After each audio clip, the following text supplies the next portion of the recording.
In 1933, without your consent, your entire estate, your property, your labor, your future were pledged as collateral for the national debt. This was no accident. It was a calculated trust indenture scheme, engineered through statute, regulation, and tacit agreement. Under God's law, only the Creator makes law. But under man's counterfeit, everything is property, everything is collateral. In the revised statutes of the late 1800s, the basis for this structure was laid. Trust law, estate management, and administrative jurisdiction over registrable property. By 1913, the Federal Reserve Act created a private central bank, issuing Federal Reserve notes, debt instruments backed by nothing but the property and labor of the people. On March 9, 1933, the congressional record admits that these notes represent a mortgage on all property. Your estate was silently bound to the public debt. The 1945 Social Security Act expanded the trap. Your SSN is not just an account, it is the trust number of an estate. You are the trustee. All registrable assets, land titles, vehicles, bank accounts, wages are linked to that trust. Under 26 CFR Sep 301 Bond Sav 701, trusts can be used to hold and manage property. When tied to public debt, they become the very mechanism of your bondage. The Depository Trust and Clearing Corporation holds birth certificates as negotiable instruments. Each certificate, under securities law, can be bonded, traded, and pledged as commercial paper under the Securities Exchange Act. You are the surety. Your estate is the collateral. Once your estate is in trust, they can charge for its use and its misuse. For use, property tax, licensing, registration fees, income tax for employing the estate in labor. For misuse, traffic fines, municipal penalties, court costs. Each penalty creates a constructive trust, an obligation, generating commercial paper, which functions as currency in the system. This is authorized in the Trust Indenture Act, 1939, and enforced under Roman civil law principles of administrative equity. It is by definition inland piracy. The entire scheme rests on one principle: consent. Not your informed consent, your presumed consent. As Matthew 16:19 states, "Whatsoever thou shalt bind on earth shall be bound in heaven." Every signature, every application, every license reinforces the pledge. In God we trust. The 1933 mortgage was the moment the people's estates were seized and bound into a perpetual trust, administered as property of the debt system. Search Burn the Corporate Fiction on YouTube, Rumble, Facebook, and X.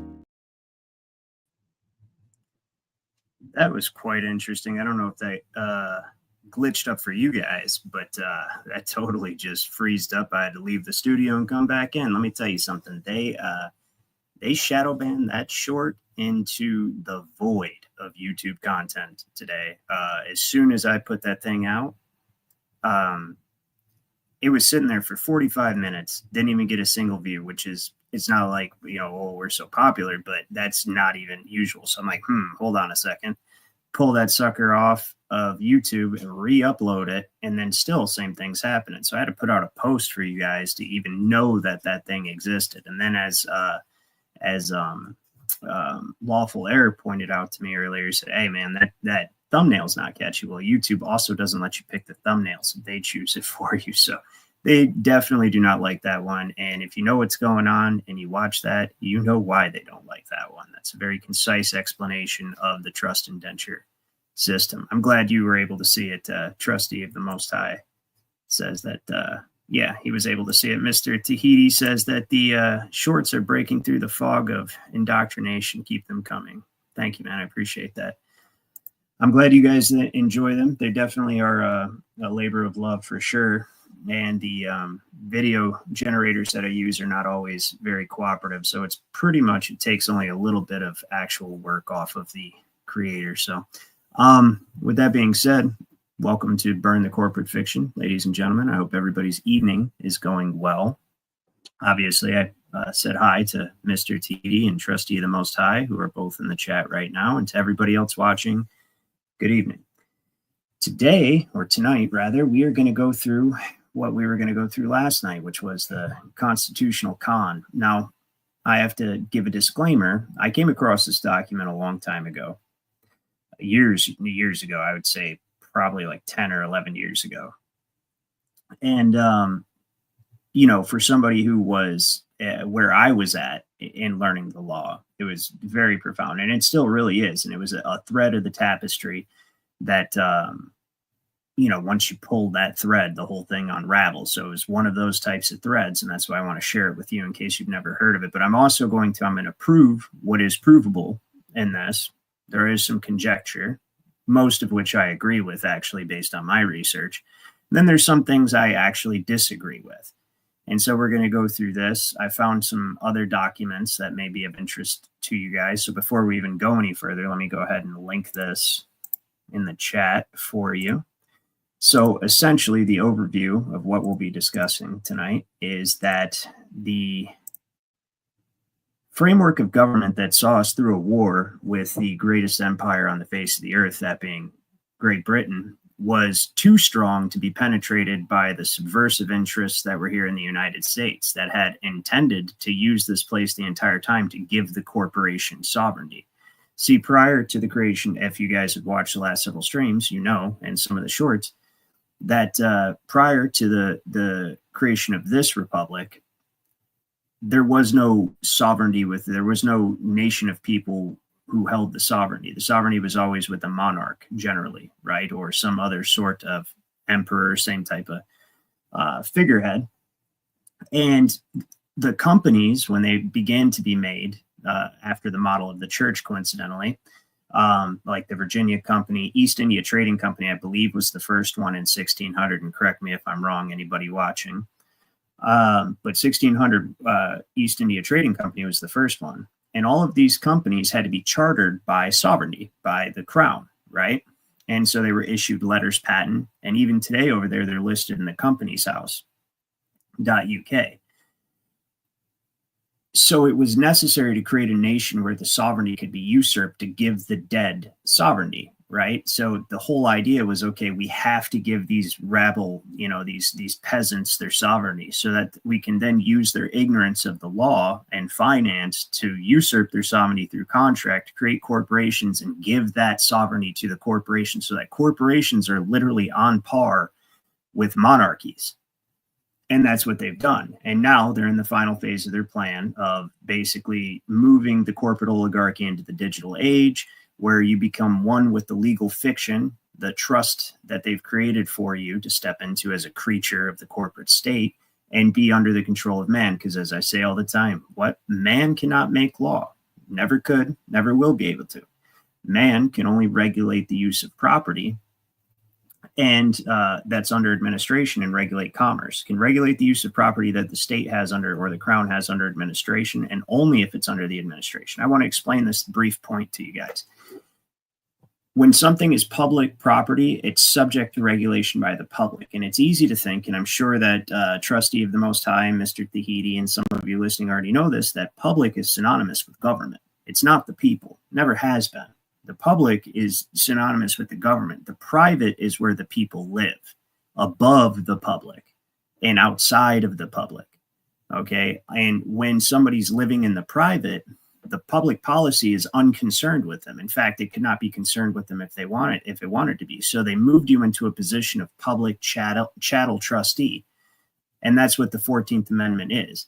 Implicit trust. It was an implicit trust under the 14th Amendment. Didn't specifically say, hey, you're becoming a trustee of your own estate under administration of the federal corporation, but by operation of law, them offering privileges, immunities, and benefits and protection. That's what it was.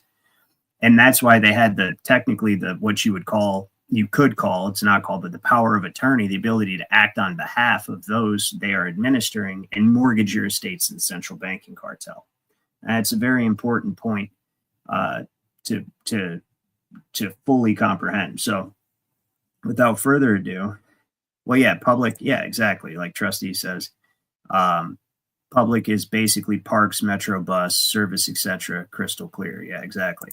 And it's, it's anything that's that is not, it's just easy to say it's not private. It's not owned by a singular individual. It's for the general use of everyone. That's public.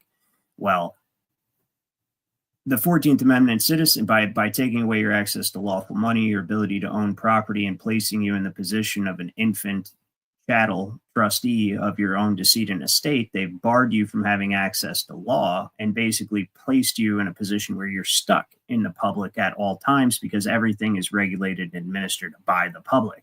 Now, including the property that you may or may not think you have bought via a mortgage or even outright, because you have to pay property taxes, which is a form of feudal fee, part of the indenture. So Peg's Place says, hello, Ryan. Interesting times coming in D.C. I think they're already there. Yeah.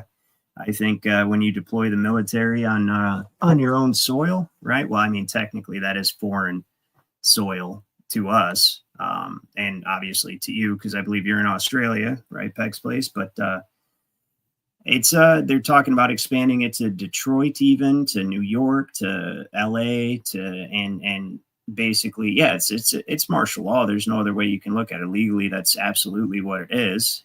To what end? I can only speculate. And like I told one of my buddies, it's like a big soap opera. All we can do is sit back and watch, see what their intentions are. Also, like I told him, here's the situation: is that we know what they want to do by 2030. Well, they give us the date and they don't hide it, right? They're out here in Davos giving speeches about, yes, by the year 2030, you will own nothing and be happy, right? You will eat the bugs and you will, and the climate emergency will cause everybody to not own vehicles. Everybody will share everything, right? And then you got this lady at Davos telling you, yeah, we can already read your mind through your phone. Right. So now all we need to do is get you integrated with some smart technology and basically be able to influence your behavior with the networks that they set up. Right. So we know what they want to do. Well, here's the thing, though, when it comes to like the freedom/smart city, same thing. Right. When it comes to that situation, how are they going to get people actually herded into this position, into a smart city?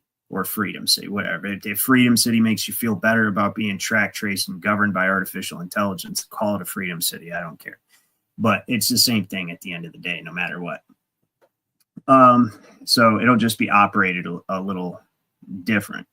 So Trustee of the Most High says they don't push martial law to the Gestapo level because the windows will crack and the people. Yeah, exactly. I'm not going to say the rest of that, but I agree with you wholeheartedly. Which actually brings me back to the Constitution. So the original framework of government that we had, and if we have time, we'll actually go through the Articles of Confederation and what an impressive document it truly was, and why these dastardly bar pirates needed to scrap it and replace it with something that provided for a stronger centralized government. Also provided the framework for that government to be able to usurp the authority of the individual states. It's important to note under the Articles of Confederation. Yeah, probably heard the sheep with, yeah, exactly. One more quarter says here, I'll show that. Yeah, no question. We got NWO Slayer in the house. Good to see you, man. You're more than welcome to come up as well if you'd like. I pinned the link in the chat, so everybody's welcome to come up and contribute to the discussion. But under the Articles of Confederation, the states are sovereign. It says Penn Hollow versus Stone's Administrators. When a company is, or when a union is confederate and not corporate, the sovereignty resides within the state. In fact, let me share my window so I can flip through different tabs, because I'm surprised I didn't even think to pull that case up, but it's a very good one. It illustrates the difference between the union that we have now, which is basically just a corporate oligarchy that's got one central headquarters that's actually owned by international financiers, right? And it has stretched its tentacles out and indentured everybody through debt and false citizenship that was never lawfully ratified. But I beat that horse to death, and I get that. So let me go ahead and let's pull this up real quick. We got Penn Hollow. Yeah, right there. Well, Case Mine. Is Case Mine still? Yeah, Case Mine still opens. Cool. They got rid of case text for whatever reason. I'm not really sure why. But let's see here. We go to Control F. And we say when a union or Confederate. We'll look up Confederate. How about that? That'll make it easier, because this is a big case, so it takes me. Whoops, that is a D, not a T. Okay, right here. There we go. So it tells you right here, it says, but wherever an alliance is not corporate, but confederate, the sovereignty resides in each state. Okay.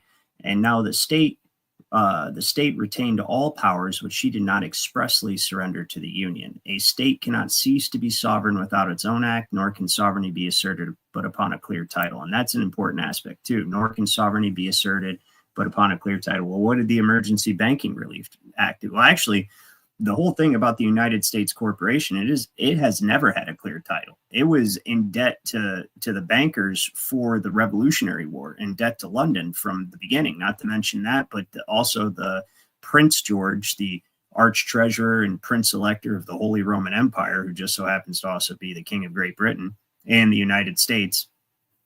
And it literally says that in the Treaty of Paris. He has mineral rights as part of his investment of colonizing, or the crown's investment of colonizing the Americas, or North America. So he still has those land rights to a certain extent. And that's another reason why they had intended to do this the entire time. But it's important to note, under the Articles of Confederation, it was a league of sovereign nations. That's what it was. And that's why the founders absolutely could not let that stand, because the smaller the centers of power are, the easier it is for the people to control. The more centralized it is, and the more diverse that the interests are among those who are under the same power, the less likely it is that a majority shall gather and prevail against it. And those are James Madison's words, actually. And I'm going to show you that. And that's part of the Constitutional Convention, that they didn't let anybody see what had been discussed until like 60 years after the Constitutional Convention. It's wild, right? So anybody who says they're a constitutionalist is not well-versed with the history of this nation. Let's just put it that way, because the Constitution is and always has been a document of enslavement. And that is the very reason why a Bill of Rights had to be amended to it after the fact. Right, was not included to begin with. And that's thanks to Thomas Jefferson, Thomas Paine, and Patrick Henry, who went around and rallied the people and said, hey, you need to get a Bill of Rights amended to this. Otherwise, you just fought that war for no reason. You're going to be ruled by the same bankers that you fought to get out from under. So, all right, this is a document by Michael Sarian. Mixed opinion about him myself. He's got some good stuff, some not so good stuff. And then, you just you don't throw the baby out with the bathwater, right?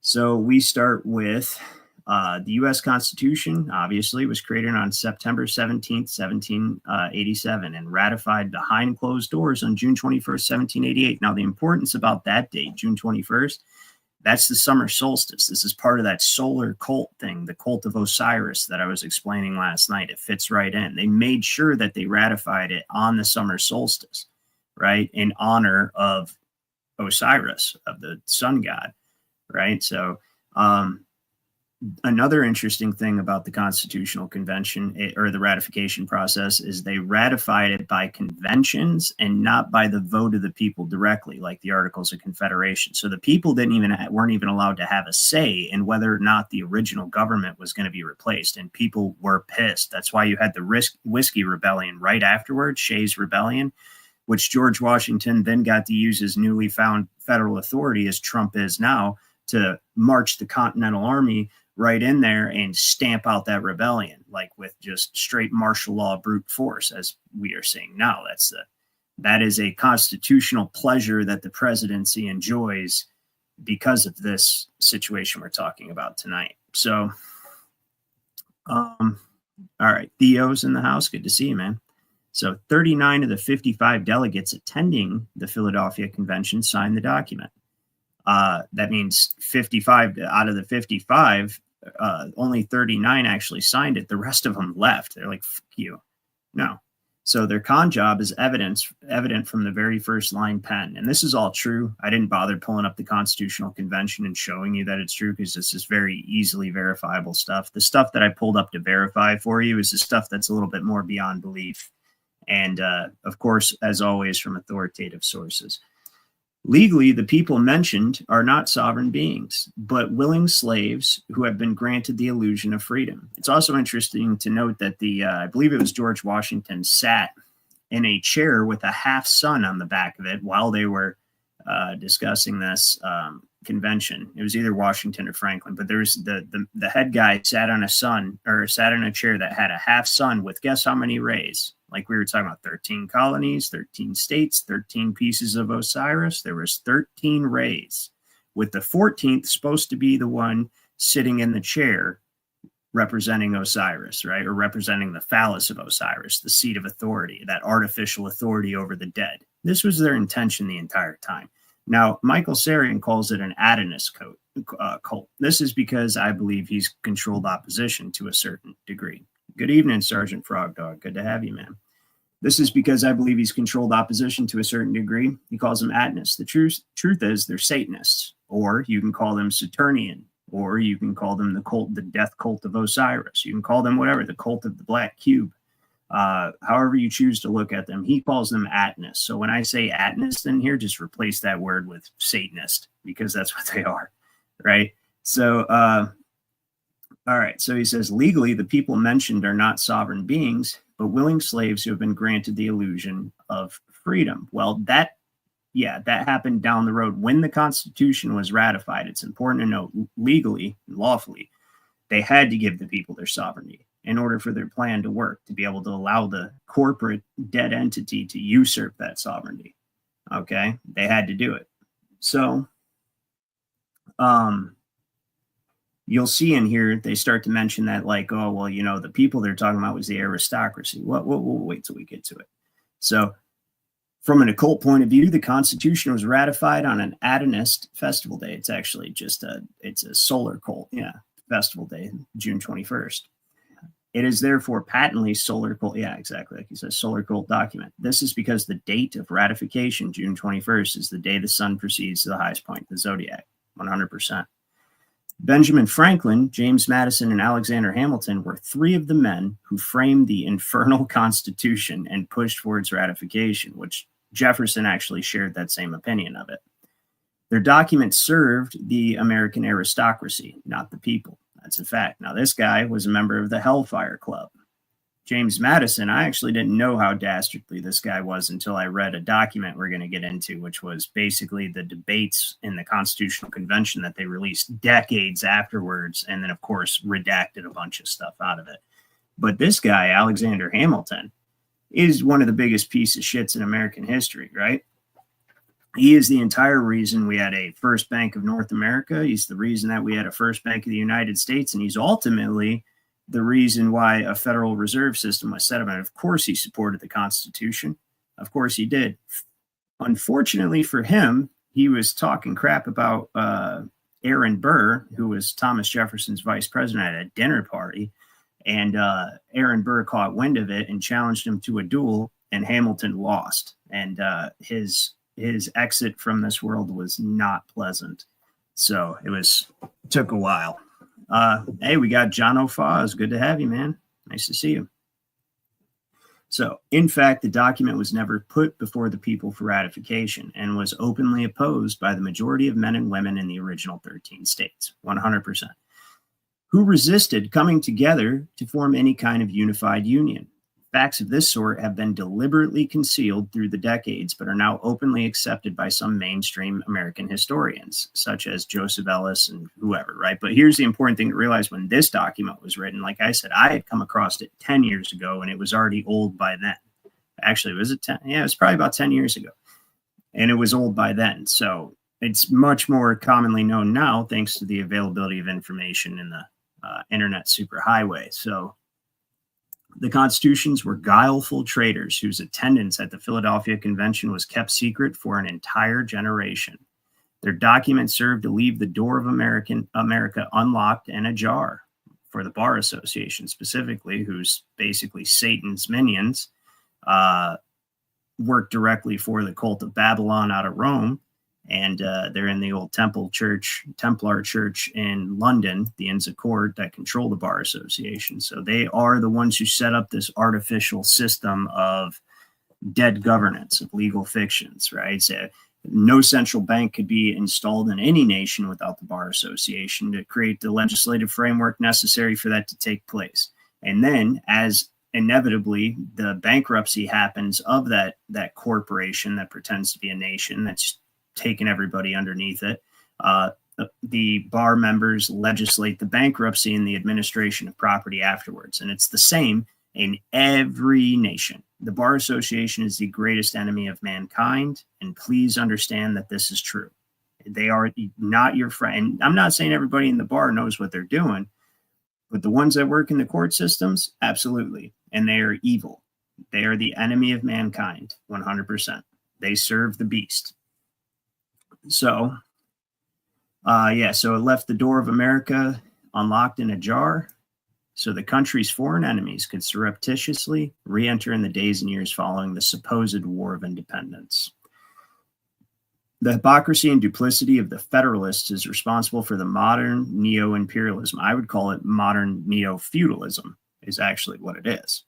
It's absolutely what it is. And you can call it imperialism because the United States, well, rather the central banking cartel through debt, makes vassal states of every other nation, essentially. That's why you got the European Union begging us for money. You got NATO begging us for money. You've got all and it was intentionally designed to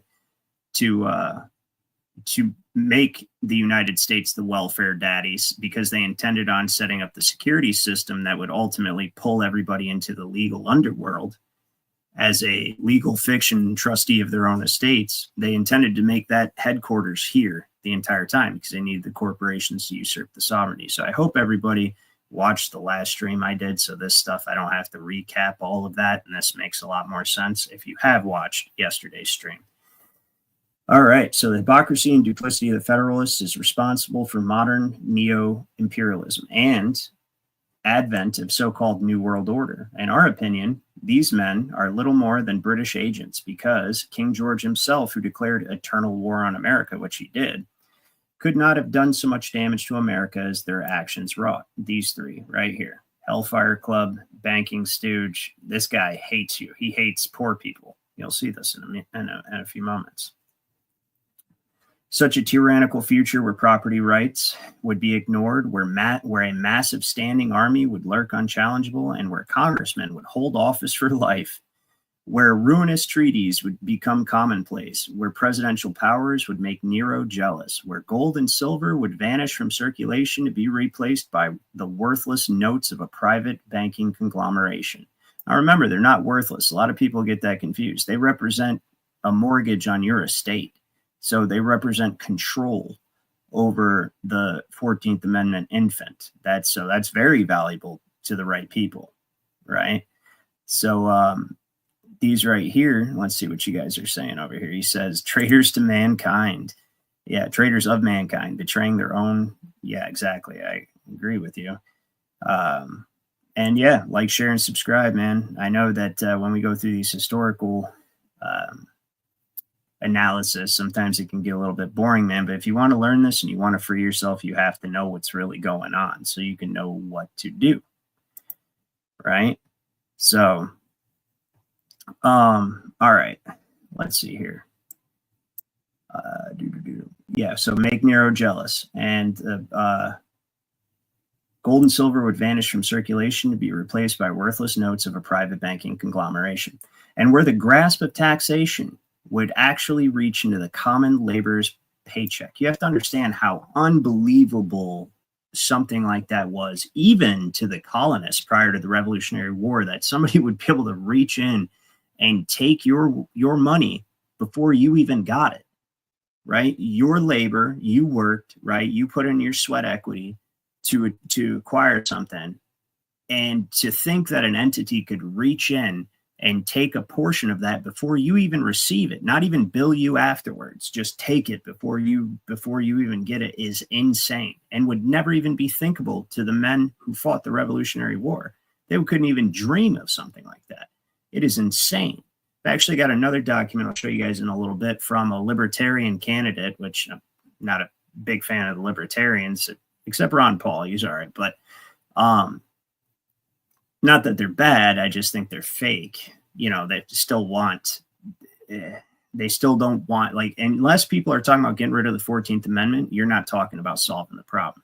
Unless people are talking about getting rid of the Bar Association, you're not talking about solving the problem. Okay.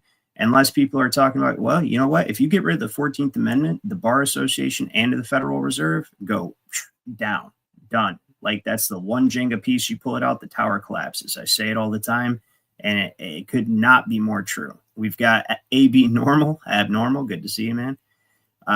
Peg's Place says you can see over the years and money notes changed from Commonwealth to a promissory note in Australia. And see, that's thanks to us.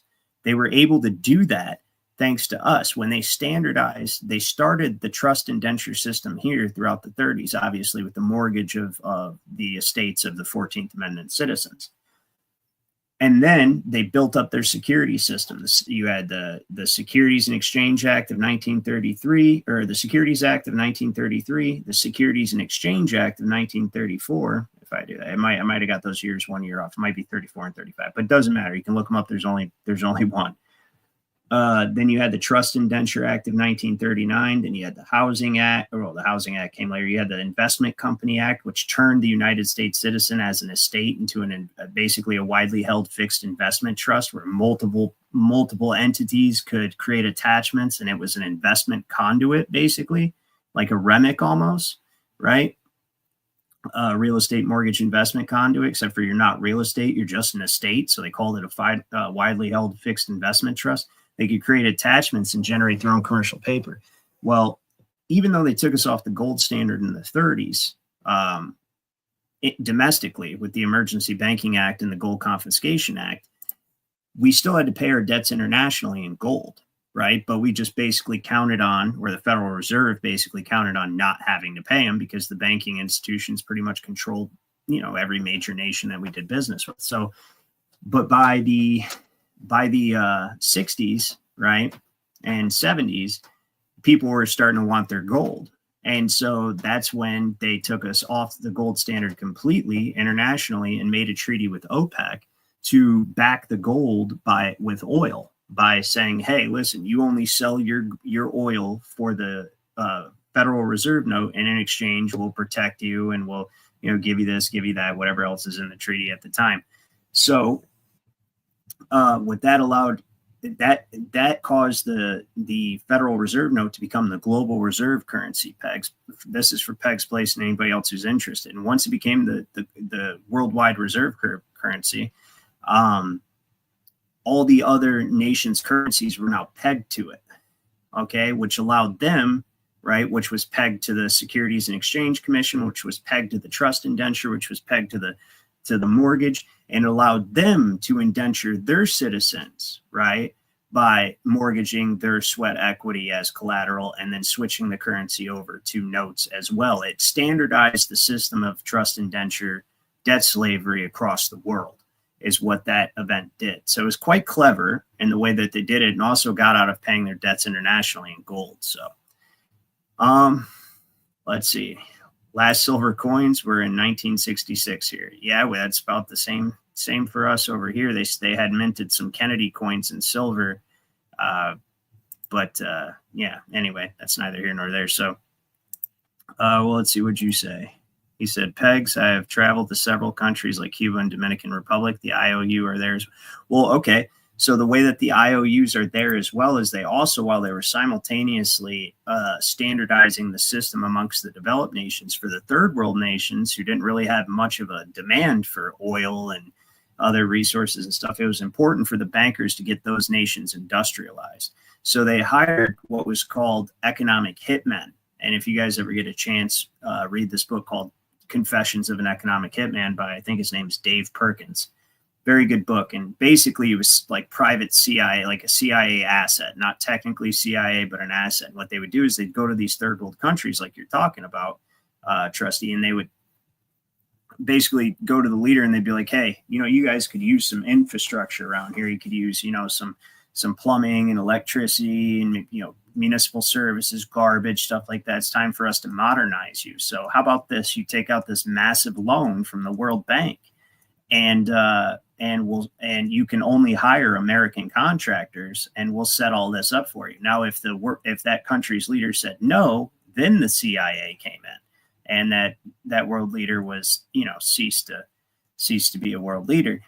And or if the CIA couldn't get the job done, the military just outright went in under one pretense or another and took the leader out, right? As we've seen happen in our lifetimes, right? If you're at least 20 years old, you've seen that happen. So, and then what would happen was these leaders would take these loans out to develop their nation's infrastructure, which really was just a way to funnel the debt through that nation back into the pockets of American contractors. And of course, that leader got a slice of the pie, and the loan would be so big with an interest rate that could never be met given the GDP of that nation, that ultimately it would indenture that nation to the World Bank. And that's actually how that happened. That's how the third world nations came under the fiat currency as well. Not only that, but it had the added benefit of allowing the corporate oligarchy to be like, hey, you owe us money and you have, say, rare minerals, or you have bananas, and Chiquita or whatever company in the corporate oligarchy needs cheap bananas. So how about it's just like General Smedley Butler said, war is a racket. He was basically an enforcer for a legalized mafia syndicate. That's what the government is, right? It's what it's become. And that's ultimately what governments have always been, right? Except for a brief period of time when this nation was founded and the sovereignty was actually within the people. So, all right. So, like I said, it was inconceivable to the colonists that somebody could reach into your wages and take money before you even received it. There was a 3% tax on tea or something wild, and that's what they claimed that everybody was pissed about. Though it was actually about not being able to print and control their own currency, the colonial script. That's actually what it was about. But and now they reach into your freaking labor and take 30% of it. That's insane. So anyway, all of this was too fantastic to even be theoretically contemplated during the ratification debates. And that's Kenneth W. Roy's hologram of liberty. He's got some things right and some things that I disagree with, but that's a very good point he makes there. So when the duplicitous Alexander Hamilton, was asked why he helped draft the Constitution, he guardedly replied, "My motives must remain in the depository of my own breast." Well, we know what it was, because you're a little poor sniveling brat from the Caribbean islands, right, who happened to be pretty smart, and the bankers took a liking to you, so they shipped you up to England and took you under the patronage of a wealthy banking house who remains undisclosed, if anybody has information on who that was. And then they sent him to the finest institutions, and he owed his entire wealth and life to the banking system. So you can keep it close to your breast. We know what it was. We know your history. We know why you did it. So it was to be able to establish, like I tell you guys all the time, the United States federal government as it exists today under the Constitution was created for the sole purpose of centralizing borrowing power, and also eventually to create a class of citizenship under it to centralize the citizenship as well under this federal corporation. These corporations had all been designed the entire time as commercial extensions of London to eventually be bloated and bankrupted once they took as many people of the nation as they could underneath them as under administration, so that those people would become indentured by the bankruptcy debt that company experienced. It's that simple. All right. So, all right.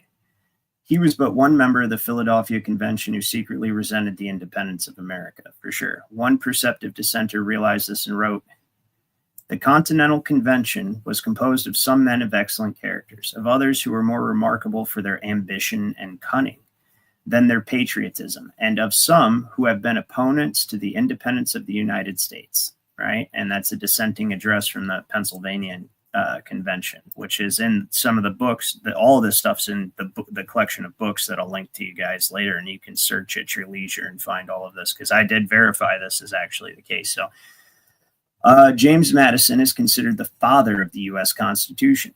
He was heavily influenced, as were many American politicians, by the philosophy of the French aristocrat Baron de Montesquieu, who believed in monarchy. Isn't that crazy? Right? So you've got many of these so-called founders who actually were a great fan of the monarchy. They just didn't like being subjected to foreign law, right? They wanted their common law where they could where they could actually be in the private to a certain extent, even though they were subjects under a monarchy. They couldn't be in the private like we could after the revolution and like we should be today. But they still didn't want the common person having the power. They liked the idea of having a king to keep the peasants in check with his military, which is what we have today. That's what all of your municipalities are basically knights, right? And they send out their soldiers, right, to subdue and quell and keep you in line and make sure that you don't get any ideas about being free. So, and I got a video to show you guys too about that. This kid, it was Gino, good one too, Gino. This kid gets harassed by a cop, and the cop maces him, and then he spits the mace. The mace gets in his mouth. He spits the mace back in the cop's face. So when we get through this dry, boring shit, then maybe we'll get to some entertaining discussion about that. But this stuff's so important for you guys to know. And please don't ever call yourself a constitutionalist, right? So, yeah, the founders of American slavery, in all honesty, the founders of world debt slavery, absolutely. This opened the door, like I said, for the banking oligarchy to gain sovereignty by usurping the sovereignty of the people. But they can never usurp the sovereignty of the monarchs. They can never usurp the sovereignty of the papacy. They can never do that, no matter how wealthy and powerful they got, right? No matter how indebted this monarch would get to the banking system, ultimately, at the end of the day, that monarch would never be subject to them, right? They had to be able to give their corporations a quasi-sovereignty of its own. And by that, I mean like the United States Corporation and the various corporations that you call states, administrative corporations. They had to get sovereignty of their own. And the only way to do that was to make the people sovereign and then trick them, right, with the offer of benefits, creating dependency, presumptions, contracts, ultimately, right, contracts and agreements, both implied and express, that created trust relationships that allowed these corporations to usurp the sovereignty of the people in general. And that's where we're at today now. The people are basically personnel of the various corporations that have enslaved them. The Social Security number is essentially a deferred retirement benefit, which guarantees you, and it's a trust of which you are a trustee, and et cetera, et cetera. So Peg's Place says, as much as I try to wake up my friends and family, I am just called a conspiracy nut. Well, let me tell you something, man. Some people just are not meant to wake up. I spent many years beating my head against the wall trying to wake people up.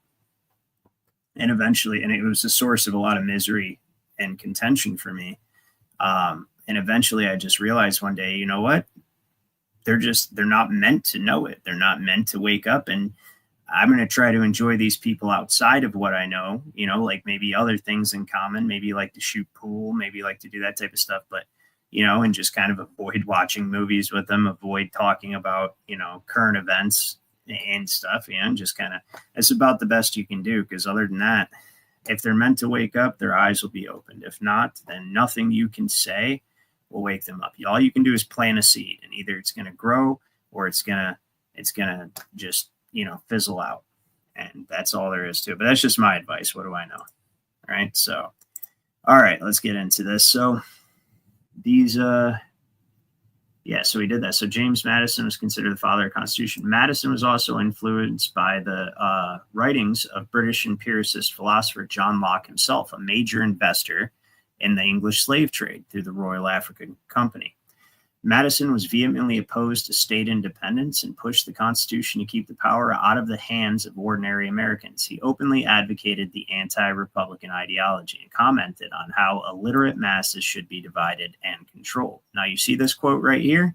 This is Madison's quote. We're going to go to the actual document, which was pretty tough to find, but I'll link it for you guys. There's actually some, all of the volumes of it are here. Where's it at that it lists what it is? Eliot's Debates, Volume 5. And when you look up, you can look this up. It's on archive.org. The author is actually James Madison, or the person who dictated it is James Madison, but Eliot wrote it. So it's called Eliot's Debates, but it's actually Madison's Confessions, if you really want to get serious about it. So it's right here, and I'll show you. Let's get into it. So It is right here. In all cases where a majority are united by a common interest or passion, the rights of the minority are in danger. Okay, well, who do you think they're talking about? Who's the majority in every nation? We're not talking about race here. We're talking about class. The majority of every nation is common people. Okay, the rights of the minority, and he's talking about the rights of creditors, the rights of lenders, right? The rights of the aristocratic oligarchy, are the minority. So the rights of the minority are in danger. He's saying this. He says, what motives are to restrain them? Talking about the common people. And that's why he used that common interest. That's a clever way of saying he's talking about the common people united by a common interest, the interest of commoners, right? What motives are to restrain them? A prudent, stop pulling up that sidebar, a prudent regard to the maxim that honesty is the best policy is found by experience to be as little regarded by bodies of men as by individuals. So what he's saying is that honesty is not the best policy. All right. So if we're prudent, which means to have good judgment, right? If we're prudent about thinking in regard to the maxim that honesty is the best policy, it's Madison's experience that it's not regarded by bodies of men nor by individuals. So screw it. Don't be honest. That's what he's saying to you. And he says, respect for character is always diminished in proportion to the number among whom the blame or praise is to be divided, right? Which means like people don't care about what the character of the man or woman is, and that, which it wasn't women back then, but nobody cares about what the character of the individuals who are to blame for something happening are.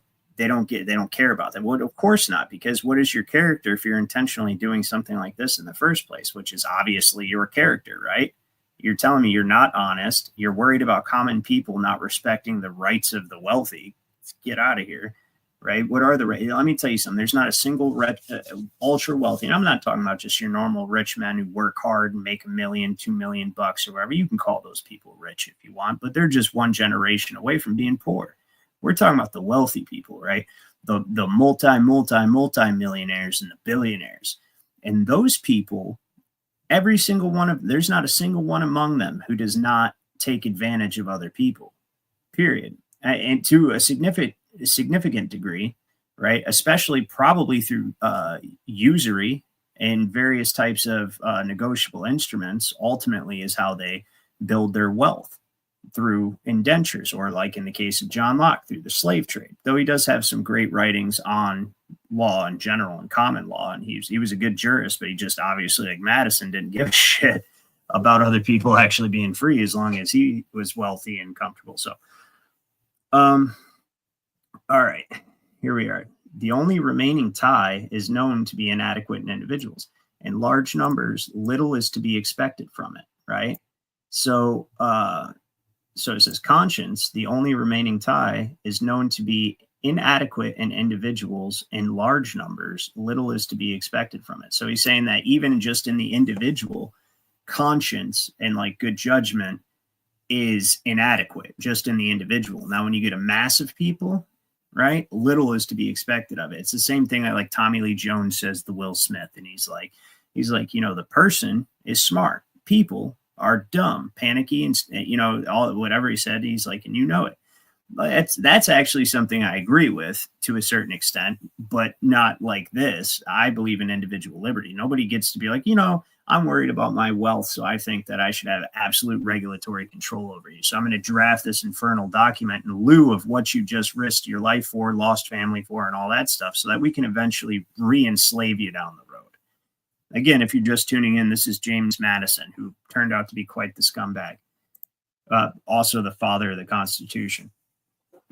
All right, so hey, Roger in the house. Good to see you, man. And we got Kevin. Good to see you, brother. All right, so besides religion itself may become a motive to persecution and oppression. These observations, I bet that was a real worry for Ben Franklin and his Hellfire Club. These observations are which the Hellfire Club was actually overseas, but I'm just saying, like, that's the type of shit he was into. I'm sure it wasn't just overseas that they were, you know, there was supposedly a bunch of corpses found under his house. Well, not corpses, actually, remains at this point. because it was so long since, since Ben Franklin's time, they found all these, he was into some dark stuff, man. If we're to take that into consideration when adjudicating his character. But, all right, let's read this. So he says, these observations are verified by histories of every country, ancient and modern. In Greece and Rome, the rich and poor, the creditors and debtors, as well as the patricians and plebeians, alternately oppressed each other with equal unmercifulness. This is what they were thinking when they wrote the Constitution. Like, we have to keep the common man down, right? Yeah, we just used them to fight the greatest empire in modern history, their modern history, right? The British Empire. But now that we've gotten our sovereignty, I don't think they need it so much, because they might start looking at us once we start to get society set up and start screwing them over with our money, because that's ultimately what they always do. Look at Bill Gates right now. Just because he's rich, he thinks he's a doctor, a fucking climate engineer, and some sort of humanitarian, right? Where he's going to go around and make sure everybody has access to vaccines and all that good stuff, right? Which is, this guy's a psychopath, right? This guy's a psychopath because he has this obsessive need to impose his will on not just other people, but entire nations full of people. I mean, if there was ever a definition of megalomaniac, that is a fitting definition. So, Trustee of the Most High says, hey, Ryan, did you catch the Easter egg in the Truman Show with the Sirius light falling down? Yeah, that was my Easter egg. Seen that. When you learn what Sirius is, you'll know why they made sure the Constitution was ratified on June 21st. You'll know why they call it the dog days of summer, right? When you learn what Sirius actually represents in ancient Egyptian mythology, right? Anubis and all of that, right? So there's a reason. People think that summertime's the light. Summertime is actually darkness, believe it or not. So anyways, I'm getting off topic, but esoterically it's darkness. But okay, so what'd you say? He says the Easter egg is true man burned banks. Oh, hey, that's clever. No, I did not know that. Yeah, it makes sense. Truman Burr. It wasn't his last name. Yeah, that's quite interesting, man. Don't forget the 4 gates, Roger Ledwell says. Absolutely. So he says, what a source of oppression was the relation between the parent cities of Rome and Athens and Carthage and their respective provinces, the former possessing the power and the latter being sufficiently distinguished to be separate objects of it, right? So ultimately, what we pull from this is just like Sarian said here, is that they had intended to draft the Constitution to leave the back door open for essentially the monarchy and the papacy to come in and usurp the sovereignty of the people. And that's exactly what happened. It took, and I'll say this, it took a long time owing to the Bill of Rights being amended to the Constitution. There's still a reason why they will only fuck around so far, because they do not want to see what happens, because we have more arms in this country than there are hands to hold them, and more of them than there are in every other military in the world combined. So that's why they're so pressed to get their artificial intelligence governance, their AI governance set up as quickly as possible, because that's the only thing that will match the force of the people. When it comes down to it. It's not if it comes down to it, it's when it comes down to it, because make no mistake, they intend on putting you in a digital prison. They tell you to your face, they're setting it up right now. They're trying to church it up and put some sprinkles on it and say it's a freedom city here in the United States, but it's not. It's not a freedom city. There's no such thing as a freedom city when you're fucking integrated with an account number and then monitored by a robot. Right? When the enforcement, when you eliminate due process and the enforcement of administrative rules and regulations are first of all, even placed upon you in the first place, that's a form of indenture and slavery, because man cannot make law. Let me see if I can pull up this document real quick. This is a pretty cool document. I'll go to my mail real fast. and I sent it to myself so I could pull it up. This one right here. This guy was now you can't find the full book online, probably because it's copyrighted. This guy actually passed away not too long ago, Michael Badnarik, and he was a libertarian candidate, electoral candidate at one point in time. And what he writes is amazing. This book is called, or the chapter from this book, the book is called Good to Be King, the Foundation of Our Constitutional Freedom. But obviously he doesn't know about what Madison and the founders thought when they were ratifying it. But he still got some good things on what rights versus privileges are.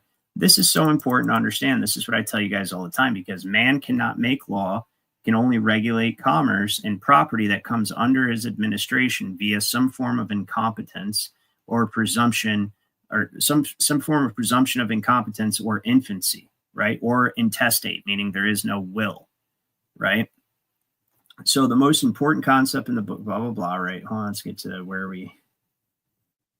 Okay, so let's see, what's a right as defined in Black's Law Dictionary is a power, privilege, faculty, or demand inherent in one person and incident upon another. The powers of free action. So notice how Black's uses the word person, right? That's the only reason the word privilege is included in there, because one of we the people, it's an inherent, it's what is right. It is unalienable, it's granted upon you. But let's see, we're going to get to, okay, here we go. All rights are derived from property.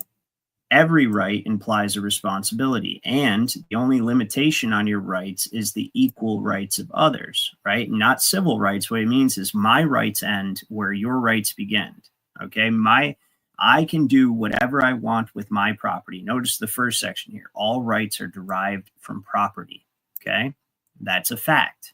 They're all derived from property.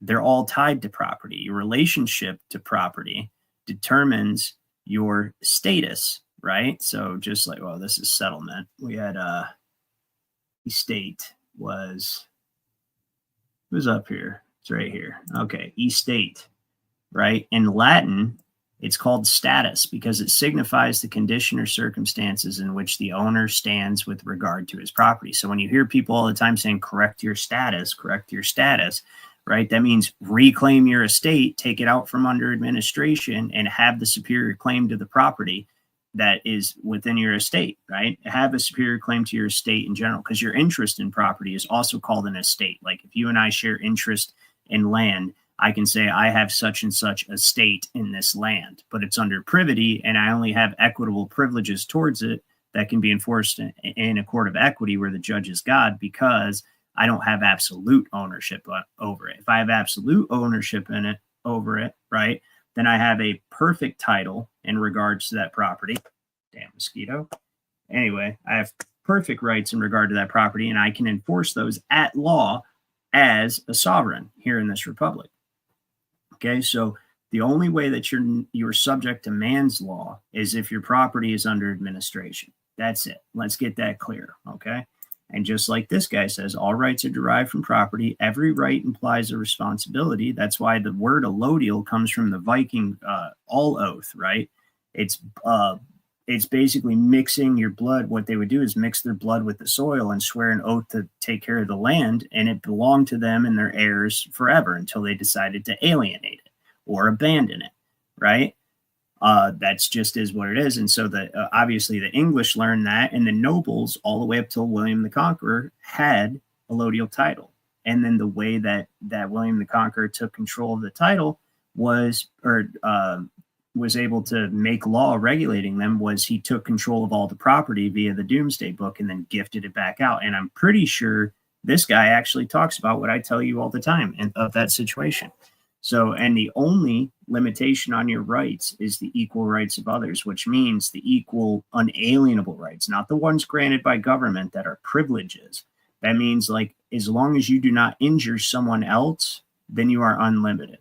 Oh, Trustee of the Most High sent a super chat. Much appreciated. He says, equity, an eye for an eye, a tooth for a tooth, I imagine is what you meant, unless you did mean teeth for a teeth. But either way, yeah, absolutely. That is what is fair, right? But equity is, and that's kind of what law is too, but equity even beyond that is enforcing something that's not necessarily law, but would balance the scales, right? And that's why you take implied contracts, implied trust arrangements to equity. Say you're, like I say all the time, say your house was going to burn down, I go and put it out, and then I say, you owe me money because your house would have burned down if I didn't put it out. And the guy says, no, I don't. I didn't ask you to put my house out. I didn't know it was on fire. I don't owe you anything. And I'm like, yeah, you do. And I can't take you to a court of law because the law is going to be like, well, did he ask you to put it out? Is there a contract or something that you entered into to agree to, he would pay you to put it out? No. Okay. Is he willing to pay you? No. Okay, well, there's nothing the law can do, but you can take it to a chancellor or to a priest of L in equity, right? And you can pray or petition or, well, no, they don't even call it that, plea, right? Plea, petition, or pray to one of these various different courts of equity that are ultimately all the same type of court, to appealing to a judge's conscience, to be like, hey, it's only fair that he gives me some money because I put his house out. And if I didn't put his house out, then his house would have burnt down and he wouldn't have any of that property. So it's only equitable that he owes me something for doing that. But all of that's imaginary shit. You're dealing in what ifs, you're dealing in trying to impose an implied contract or trust arrangement with this guy just because, a tacit one, just because you saved his property, and trying to say he, place a debt on him, an implicit debt on him, just because you saved his property. But a judge can use his conscience in the court of equity and say, you know what, yeah, you do owe him money because you wouldn't have any of that property. That's both the benefit and the curse, the gift and the curse of equity. And so in the wrong hands, in a corrupt judge, which I'm of the opinion there is nothing but corrupt judges, that will be abused. And that's why law can never be replaced by equity, but that's what they've done. Anyways, let's continue by locking you into a trust relationship with your own property, right? So if a king breaks your teeth, he owes you. Nobody has privileges unless under contract. Well, right, but still, okay, but you're not going to go to a court of equity if somebody breaks your teeth. They injured you. That's enforceable at law, and you can seek damages. There's no that's my whole point, is there's no reason for courts of equity except for to be the nurse of fraud, fear and fraud. There's a book, it's called A Practical Treatise on the Law of Trust. Look at this. Let me show you something. This is an old book from the 1800s. And this guy lays it out here. Okay, let's talk about this for a second. This is for you, trustee of the Most High, and for anybody else who can actually understand this, right? Understand this. The origin of trusts, okay, or rather the adaptation of them to the English law, may be traced to the ingenuity of fraud. And guess what? The state government founded on compact and the federal government founded on compact are both trusts, okay? So the origin of trusts, or rather the adaptation of them to the English law, may be traced to the ingenuity of fraud, because it is Roman civil law in the first place. That's what the emperor did. That's what the Roman Senate did, was what they would indenture all of the people, either through conquest or by citizenship, right? Or just by implied trusteeship of being within their territorial boundaries. And they would treat everyone as property and adjudicate them in rem, quasi-rem courts of equity. That's how they did it.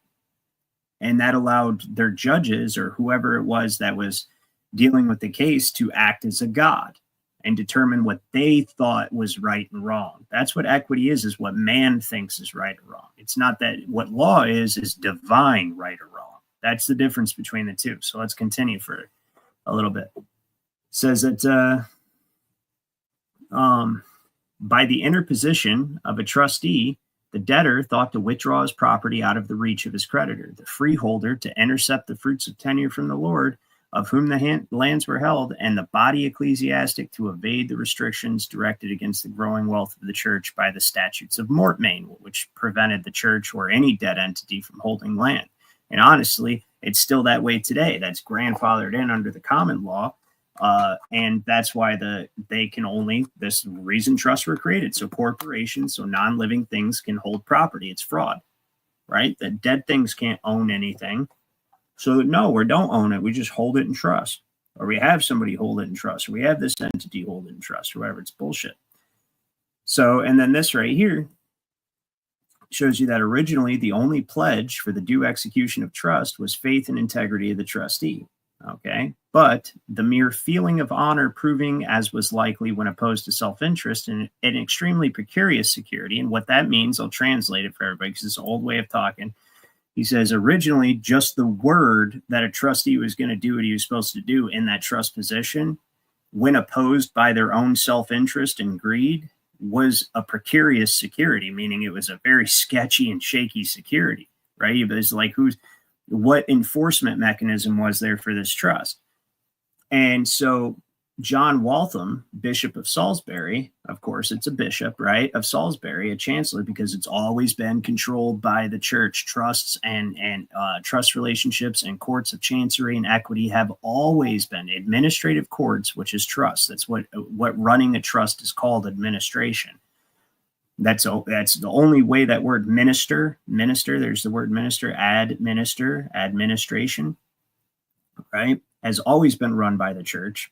A chancellor in the reign of Richard II, right, John Waltham, originated the writ of subpoena, which is now today the summons. And here you'll see that word, by which the trustee was liable to be summoned into chancery, which today is now equity, and compellable to answer upon oath the allegations of his set decay trust. That's your Social Security. That's the trust indenture. That's your being drawn into court and compelled to answer. Why did you use this property in a way we told you not to?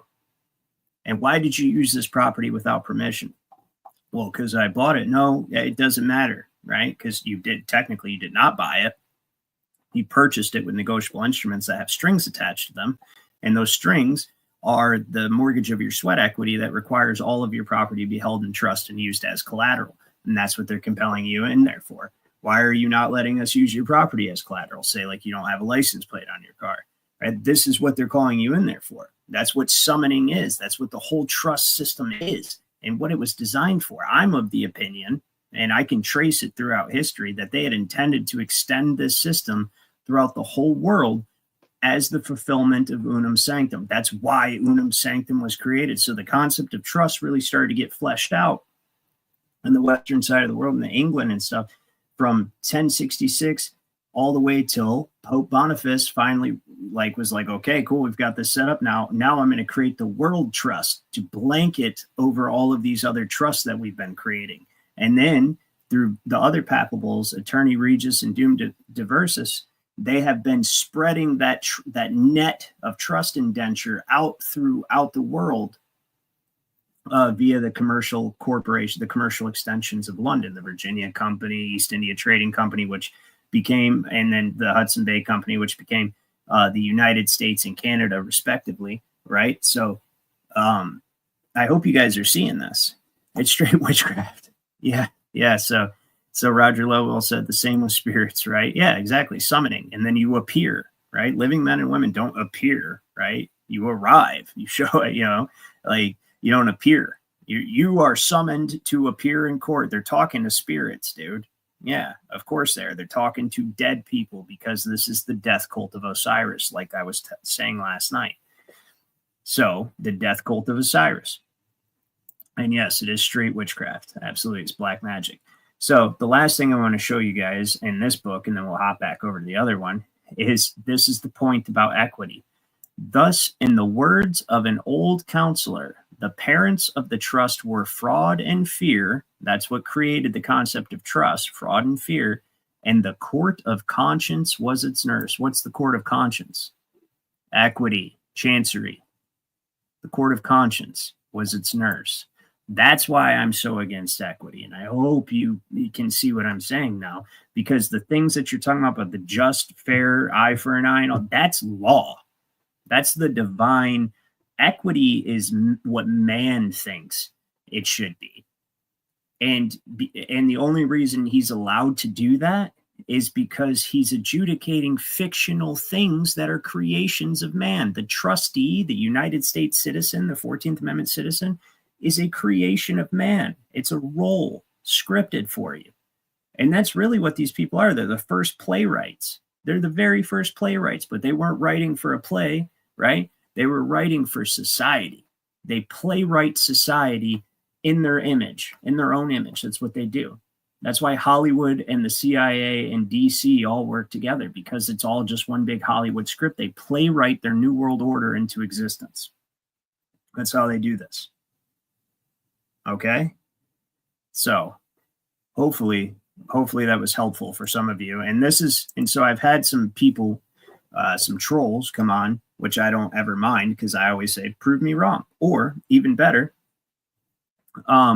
first of all, before I even engage in a conversation with you, and especially if I'm typing, because anybody who knows me, like any of the jurists, they know I hate typing, which is funny for a guy who drafts a bunch of legal work all the time. But I do. I hate like texting and stuff like that. And so when somebody's commenting and they're challenging what I say, look, dude, I'll debate you. But before I even waste my time, what I need you to do is explain to me the difference between law and equity. If you can explain the difference between law and equity to me accurately, that I can verify like this, because I know what it is and I can prove it just like I just did. But you need to know what it is. And if you do not know what it is, then we cannot even have a conversation about whether or not a license is lawful, which is not, to use your own damn property. That's not. It's a contract because you are indentured, okay? And the property is held in trust as collateral. So anyway, sorry, I get heated about that a little bit. Hex Blaze says, I looked up some books, Blackstone's commentaries, not commissary, but yeah. Not cheap, 400 for 1850s and over 800 for 1780s. Yeah, and I have all of them for free online. So, and I've and they're available on YouTube audiobook, man. Just listen to them and just listen to them over and over and over again. And then when you watch my show, you'll start to pick up the things that I'm saying, and it'll all click into place for you over time. It just takes repetition, experience, until finally you'll just hit an epiphany and be like, oh, that's what that means. Oh, that's how that works. That's how it happened for me over the years. It's just like, wow, it hit these new levels of just being able to see it. That makes perfect sense. Then I drive my wife nuts and I'd be like, babe, this is what they're talking about. Look, blah, blah, blah. And she'd be like, I have no idea what the hell you just said. You just spoke a foreign language to me. That shit doesn't mean anything to me. What are you talking about? Right. And I'd be like, yeah, okay, I guess that would make sense. It's what it sounds like to everybody when you know, they go to read these books. That's why I translate it for you. So let's bounce back over here to this guy. So the only limitation on your rights at law is the equal rights of others, right? Let's demonstrate this principle behind my first corollary, right, with an example. Suppose I walk out of my house onto my land. I can walk back and forth across my land anytime I want without asking anyone's permission, right? Walking across my land is a right. Now suppose I want to walk to the store located on the other side of your land. Can I walk back and forth across your land anytime I want to? Certainly not. Not without your permission. It is a privilege to walk across your land. And actually, the word for that is called easement. The landowner will issue you an easement that allows you one specific right of use on their property, whether it be to access a creek or to walk across the land to, say, get to a market, right? But that's called an easement. Now you should understand what the public easements are. They don't belong to the fucking public. They don't belong to the municipality or the government. They're yours. They're made up of private property that you have granted the public, i.e. the government, a one specific right of use, travel. And now they're licensing and feeing you on your own property? How do they do that? Well, it's because you're not one of we the people anymore who can own land. You are an indentured, bankrupt agent of the foreign principal known as the United States Corporation, and that's how they can do it. It's the only way they can do it. Okay? All right. Assuming that we've been neighbors for a while, it's possible that your response would be, sure, take the shortcut, Mike. What are friends for? So on Monday, Tuesday, and Wednesday, I walk to the store, making my way across your land. Let us now assume that something unpleasant happens to you. You misplace a winning lottery ticket, or your significant other leaves you for your best friend. You wake up on Thursday morning in a terrible mood, looking for an opportunity to vent your frustrations. And as I begin to make my way across your land, you shout, "Hey, mister, walk around. That's what fences are for." The important concept here is that privileges are granted, and they can be revoked at any time for any reason. So when you read the Privileges and Immunities Clause in the 14th Amendment, that is the point. You had unalienable rights at law, but then you decided to come under a trust where you're granted privileges, immunities, benefits, and protections. However, those can be taken away at any time because they're not unalienable and they're part of a trust arrangement. And in fact, they were taken away because as part of that trust arrangement, the federal corporation had administrative control of your property and said, "Hey, we're going to mortgage it to the Rothschilds.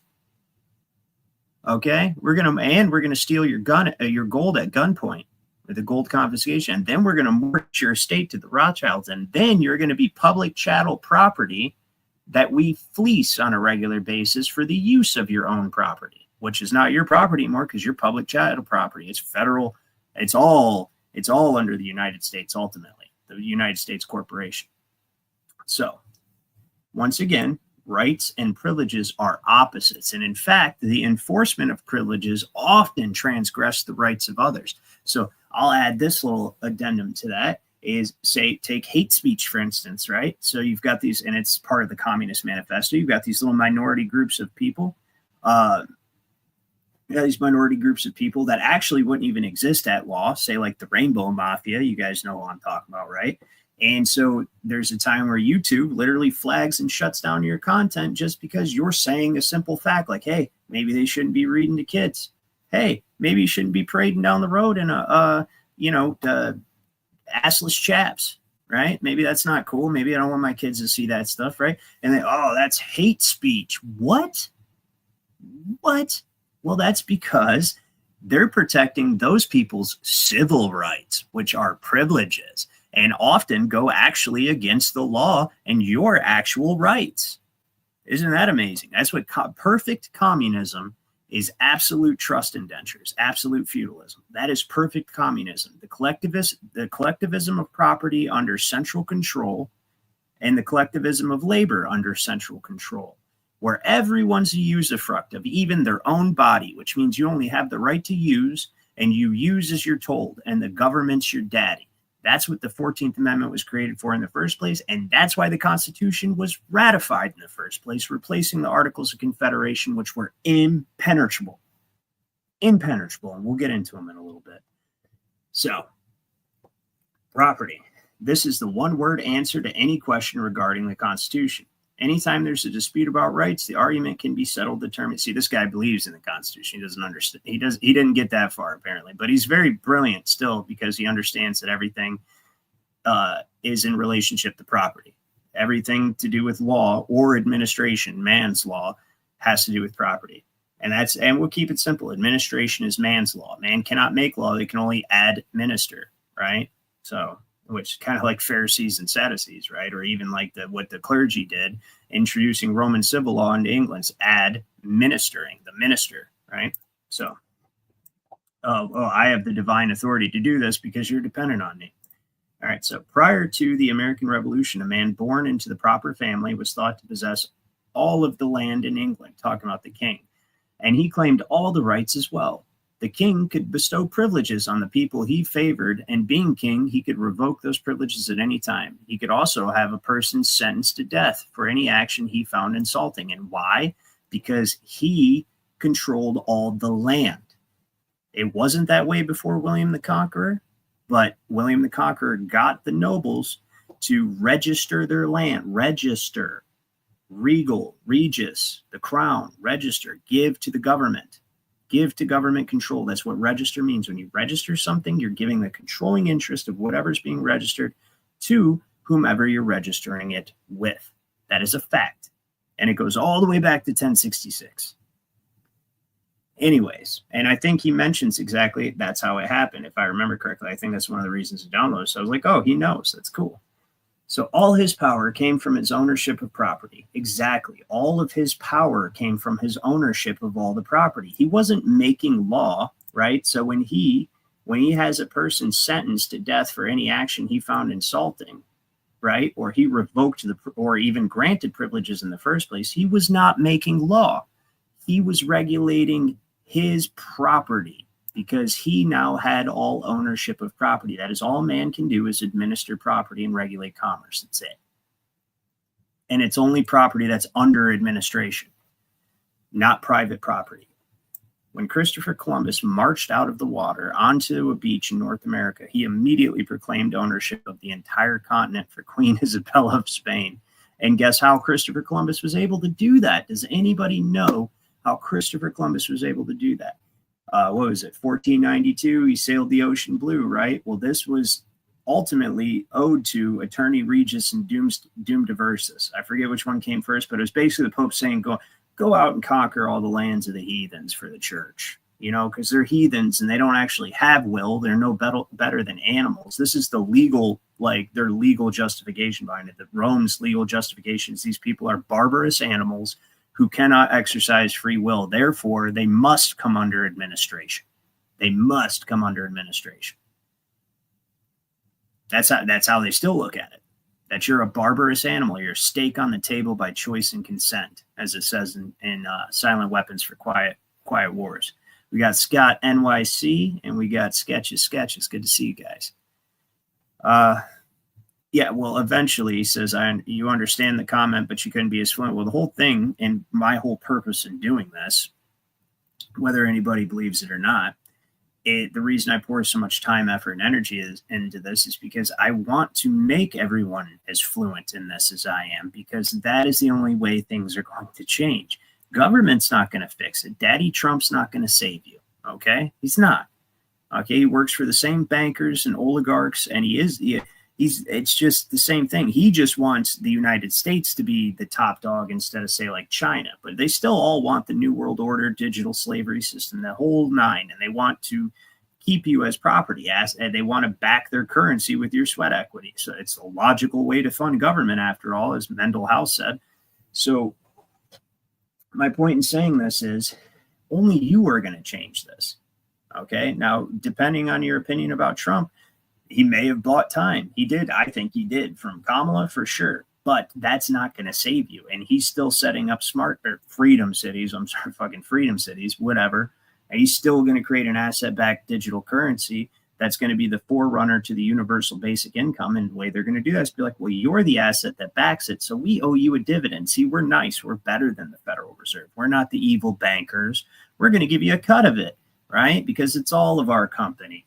Right, just like the profit sharing and 401k and shit and any other companies, it's all of our company. Our profits are your profits. The more money we'll make, we'll give you a bonus, right? But that's going to be the forerunner for the UBI as they take over, all the industries, essentially. So, all right. He said this is the Rosetta Stone content. That's a high compliment. Thank you. Why many get either scared away or neglect to understand it. Well, sometimes it's very hard for people to actually understand this. It takes a while to wrap your mind around the way law actually works, because you've been programmed a certain way from the time you were 5 years old onward by a public indoctrination camp. So you can really blame a lot of people to a certain extent. It's only when people choose to ignore it or be willfully ignorant of it and not try to learn it that they then become culpable for it. So it's like Mark Passio says, there's a difference between nescience and ignorance.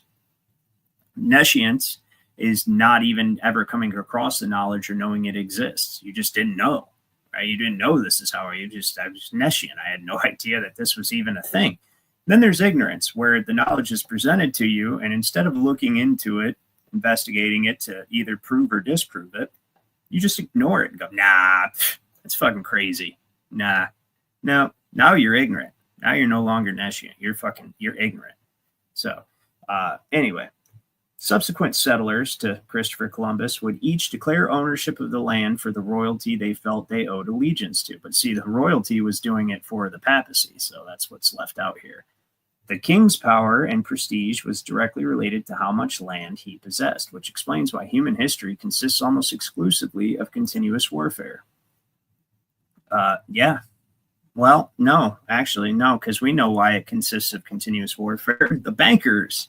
There's nothing more profitable and no better ritual sacrifice than a battlefield. Let me tell you what, right? Especially if it's filled with Protestants.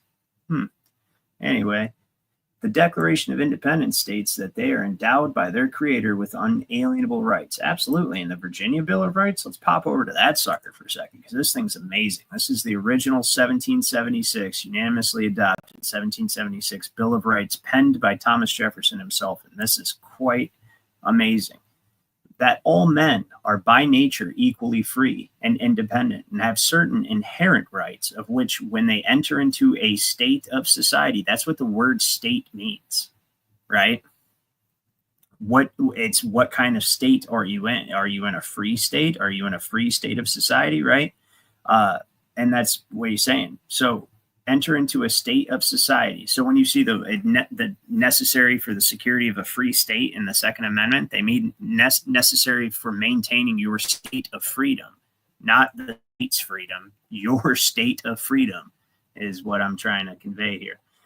So when they enter, so they're endowed with, they're equally free and independent and have certain inherent rights, of which when they enter into a state of society, they cannot by any compact deprive or divest their posterity. What does that mean? What is your posterity? Your posterity is your children, grandchildren, your lineage. It's like inheritance, posteritance, basically, but that's not a word, but that's what it means, your posterity.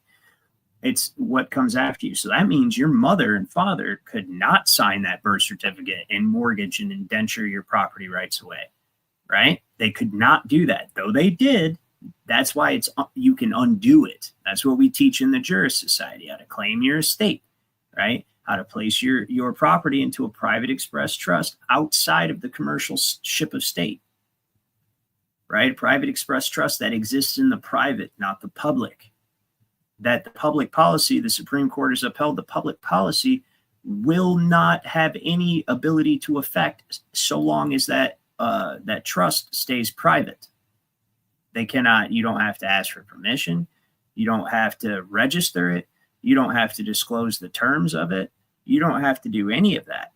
And it's upheld by the Supreme Court over and over and over and over again. But that's not the topic tonight. So anyways, could not deprive or divest their posterity of these inherent rights. And these inherent rights are, namely, the enjoyment of life and liberty.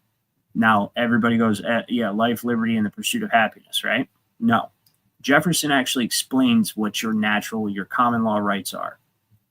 The enjoyment of life and liberty with the means of acquiring and possessing property and pursuing and obtaining happiness and safety.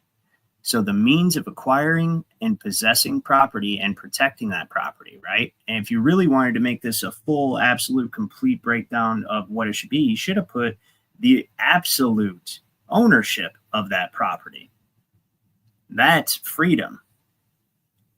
Absolute ownership of the property. That's freedom. No, Wanda E., people do not like changing at all. That's for sure. Changing is hard. It's uncomfortable. It requires work. Then right here, this is also important, that all power is vested in and consequently derived from the people, that magistrates are their trustees and servants and at all times amenable to them.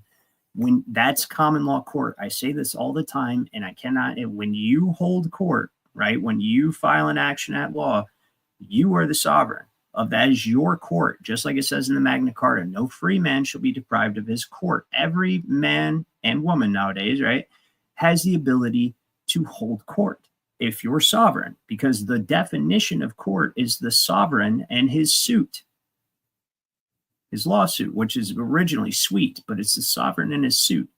And so when you do have a common law, and that's why they've tried to scrub so much stuff about common law process, but I have tons and tons and tons of books and old documents like this I have access to, and I can tell you exactly how it works, is that when you hold the court, okay, at law, not in equity, because when you're in equity, you're being compelled to answer for your use of a septicate trust. You're being compelled to answer for your position as trustee and your violation of the trust. When you hold a common law court, The judge there is no judge. It's a magistrate, and the magistrate is a paper pusher, and the magistrate must be amenable to you. And that can sound as crazy to you as possible. I'm sure it does, but read history. I will prove it to you. Right here, he tells you the magistrates are your trustee. They're just paper pushers. They're just there to facilitate the court. That's it. That's all they're there for. And that's at law. So we're not even going to get it, but when they file an at law or inequity case against you, like they create an attachment to your state, and they try to compel you to answer for your misuse of property under the administration, you turn around, you file an at law declaration of trespass on the case against them and say, this state's not under administration. You're committing a crime, an actual crime against me by trying to administer my property and cause me injury. And your court's superior. And maybe I have done a show on that, and maybe I'll do another one in the near future, but that's a fact. So anyway, that government is or ought to be instituted for the common benefit, protection, security of the people, nation, or community of all various modes and forms of government that is best, which is capable of producing the greatest degree of happiness and safety, and is most effectually secured against the danger of maladministration. That is the greatest danger. And that when any government shall be found inadequate or contrary to these purposes, a majority of the community hath an indubitable, unalienable, and indefeasible right to reform, alter, or abolish such a manner that shall be judged most conducive to the public weal, right? Which is welfare, basically, public well-being. All right, back to this one. So the statement refutes, so the Declaration of Independence states that they are endowed with their creator by certain unalienable rights, which supposedly was also penned by Jefferson. The statement refutes the idea that only the king had rights. Instead of accepting privileges controlled by a human king, we claim the same rights that every king has ever claimed. And that's what I tell you guys all the time. Chisholm v. Georgia, right here. Chisholm v. Georgia. Okay.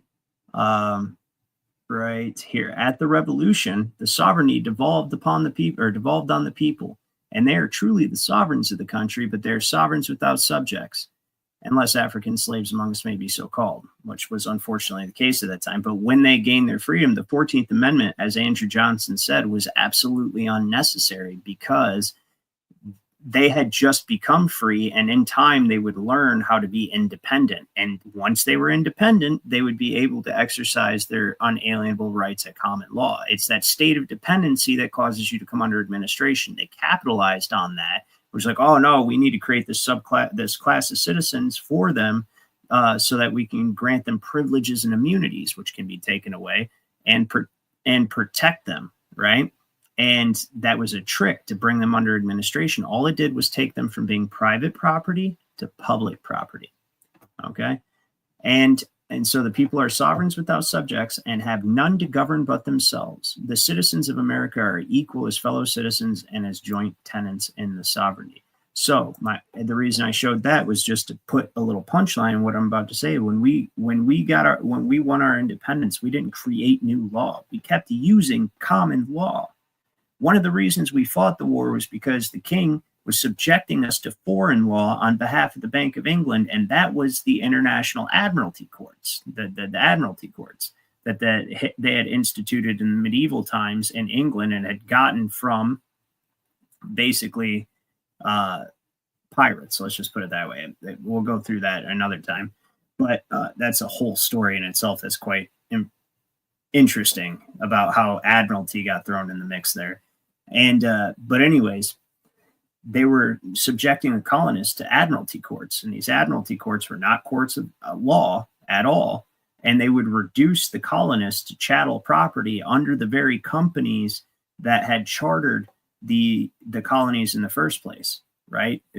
Through debt indenture. It's the same exact thing they're doing now. They were doing during the time that the Declaration of Independence was wrote. They were reducing the colonists to chattel property and bringing them in rem as property into courts, in rem jurisdiction, right? Courts of in rem jurisdiction as chattel property. Read the Declaration of Independence. It's in there. It tells you that. Okay, so we didn't create a new law. We just kept using common law, but we stopped being subjects of the crown. We got Eddie in the house. Good to see you. Good to see you, man. Space pirates, huh? Yeah, good old space pirates.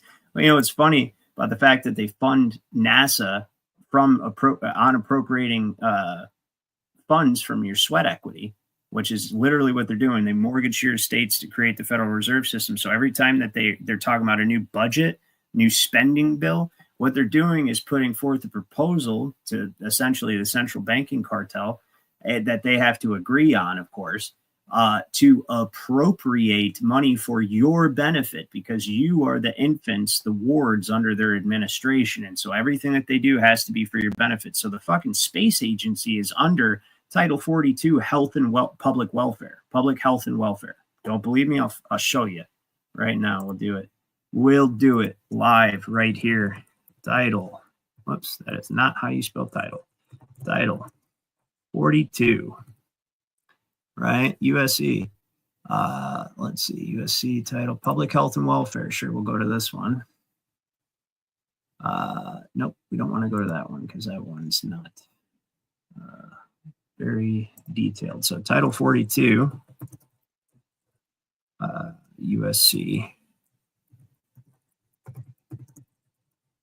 And we'll go to this one. This one should be good.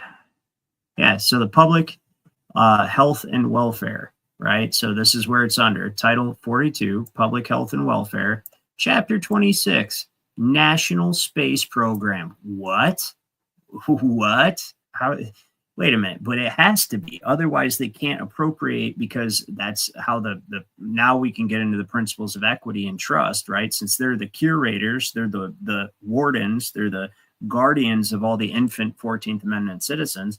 Everything they do that they appropriate money for has to be for the benefit of these infant trustees. So of their own, because they're borrowing against the estate that you're a trustee of. So it has to be for the benefit of the estates. So that's why they disguise everything like this, where they're creating a space quote unquote space program to fleece the hell out of the public, but it's under public health and welfare, and it has to be. And now when you read the language, it says right here, very first line, right? Or very first line of this paragraph, the Congress declares that the general welfare and security, and they mean like welfare, like administrative welfare. Congress declares that the general welfare, right? Go down. Congress declares that the general welfare. Notice how they start every new section like that. The general welfare, general welfare, general welfare, over and over and over again. And this, of course, goes back to the Magna Carta. This, of course, goes all the way back to the very document that gave authority to create these trust indentures under administration in the first place. And it infected common law with Roman civil law in the form of trusts. And that's right here. You go here. It says the guardian of a land of an heir who's under age, that'd be an infant ward, shall take from it only reasonable revenues, right? And then right here, for so long as the guardian has guardianship of such land, which is they consider people land, by the way, he shall maintain the houses, parks, fish, blah, blah, maintain everything, right? From the revenues of the land itself. And that's what they're doing. They're maintaining for the welfare. They're borrowing against the land. They consider the borrowing against the estate to be revenues from the estate, since it's your sweat equity that secures the mortgage in the first place. And I know this is, this is kind of like a little bit of advanced stuff when it comes to law, and it might be going over some of your heads, which is fine. It's fine until you understand what administration is, what the law of administration is, which is not law, but it's the ability for a man to write law because property has come under their care via, somebody's underage, somebody's incompetent, somebody's drunkard, spendthrift, lunatic, whatever the case may be, right? And so, yeah, and basically it tells them that as long as they have it, they're supposed to take care of it and preserve it and take none but reasonable profits from the land. So I just thought I'd show you guys that. That was pretty interesting. Yeah, it's pretty messed up, huh? Roger, he says that's messed up. Yeah, I know. Or thars. Then he corrected and said that's messed up. So, all right, back where we were. So he says, so the statement that we're endowed by the creator with unalienable rights refutes, oops, let me get Roger's thing off there. All right, so refutes the idea that only the king had any rights. Well, it could, because these people knew the law. The only reason the king was the only one with rights is because he controlled all the property. It was all under his administrative control because of William the Conqueror having registered it all in the Doomsday Book, or convincing the nobles to register their formerly allodial title. Right. And I've shown many times on here, even Blackstone's commentaries, as Peg showed from the 1700s, he tells you that prior to the William the Conqueror, the nobles in England had allodial title, which means they had absolute claim. Just like biblically, the kings in the Bible couldn't just take land from people or tell people what to do for their land. No, it's only once they created this through fraud and fear, this trust system, where they could have somebody hold something as a usufruct, meaning only the right to use it, but use it as the owner tells you to. That's why the king had all the rights in England, because he became the administrator of all the land. So instead of accepting privileges controlled by a human king, we claim the same rights that every king has ever claimed. And we could, and they used to prior to William the Conqueror. That's the whole thing. That Roman civil law thing is the only...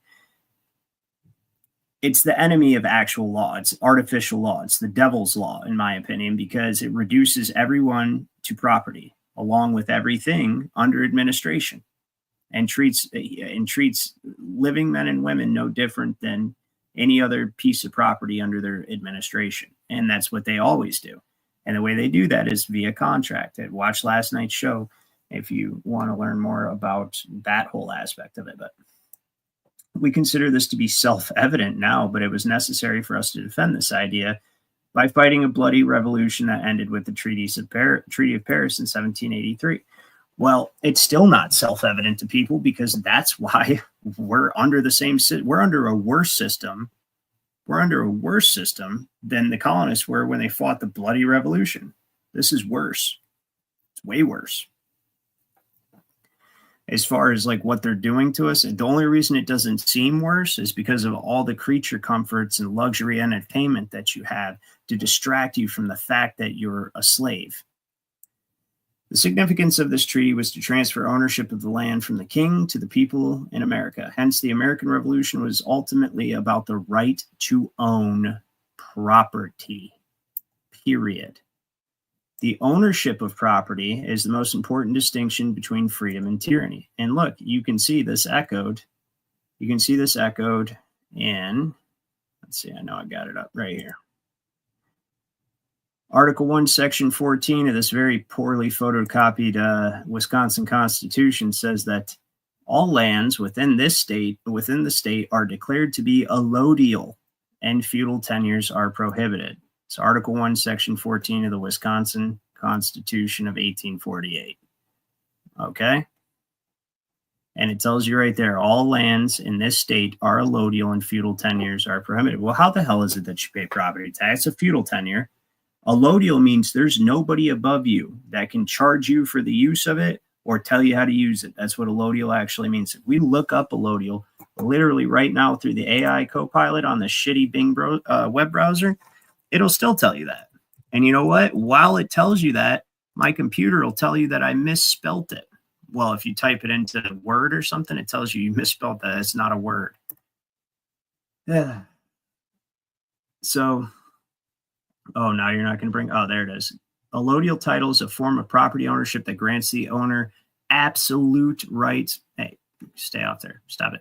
Stop popping up. Absolute rights to land, free from any obligations to landlords, like the property tax that you're being charged by the county tax assessor, right?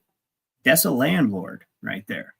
Okay, so how did we end up in this position? The 14th Amendment. That's a Roman civil law citizen, basically. It's chattel, public chattel. So this means the property cannot be seized and no liens, attachments, or encumbrances can be placed on it. Allodial title represents the highest form of land ownership, allowing individuals to hold land independently without feudal obligations.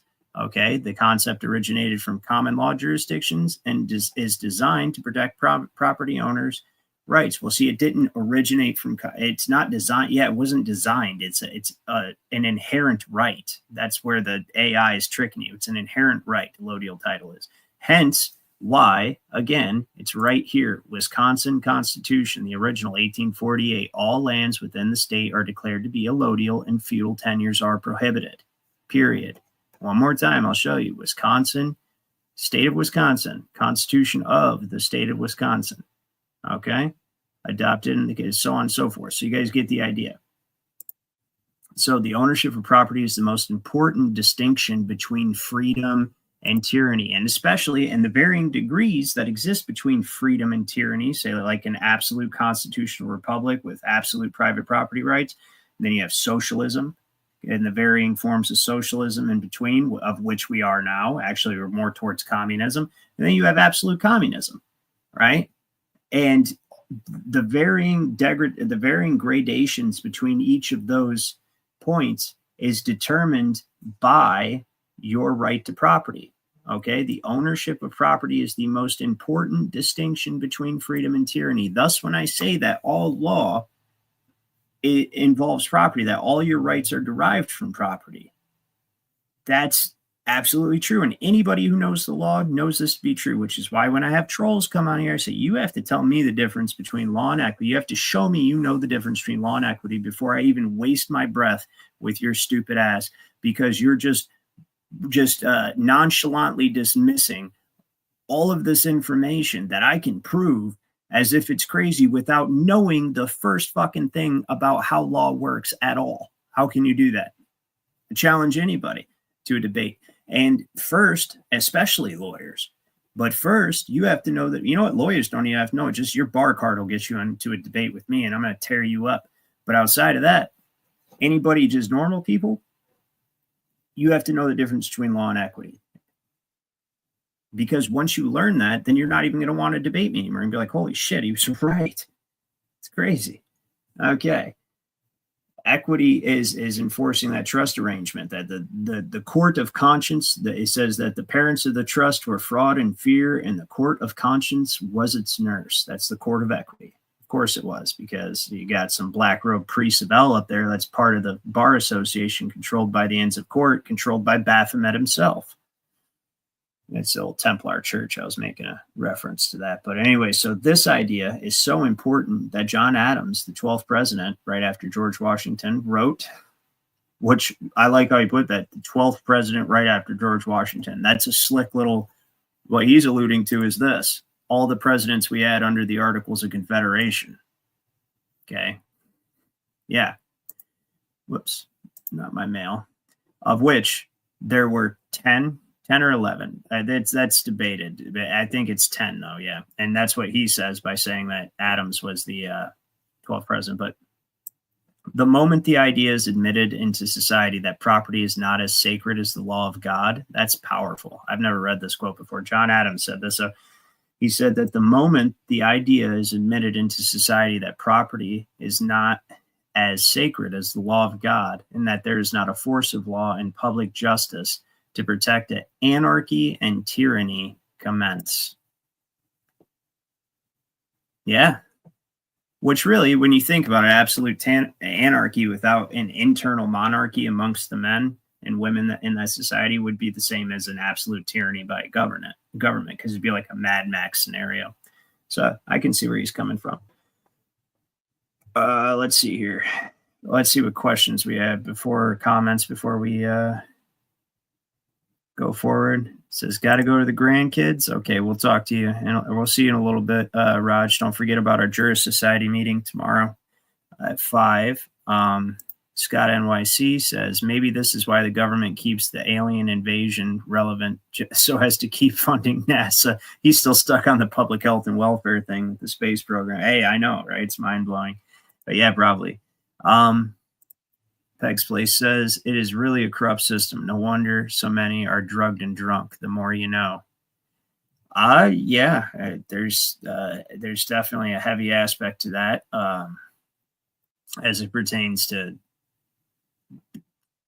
being frustrated at seeing everything and trying to get other people to see it. And is a difficult task because you have to know this stuff to be able to see it. So it's yeah, I can relate to that. On a side note, Eddie says, another encouraging thing is your channel is getting about 100, 200 less views than shill channels with over 100,000 to 150 subs. Yeah, he probably buys most of his subs, man. He's probably got about the same amount of subs as I do in reality, if you count just the living people. But I think I know who you're talking about. That's pretty funny. And Peg's Place says lots are pissed off at the so-called king of so-called king of England. He's supposed to be the defender of the faith, but he's over there wishing people a happy Ramadan and shit. That's wild to me. Hey, no offense to you if you are Muslim. That's cool.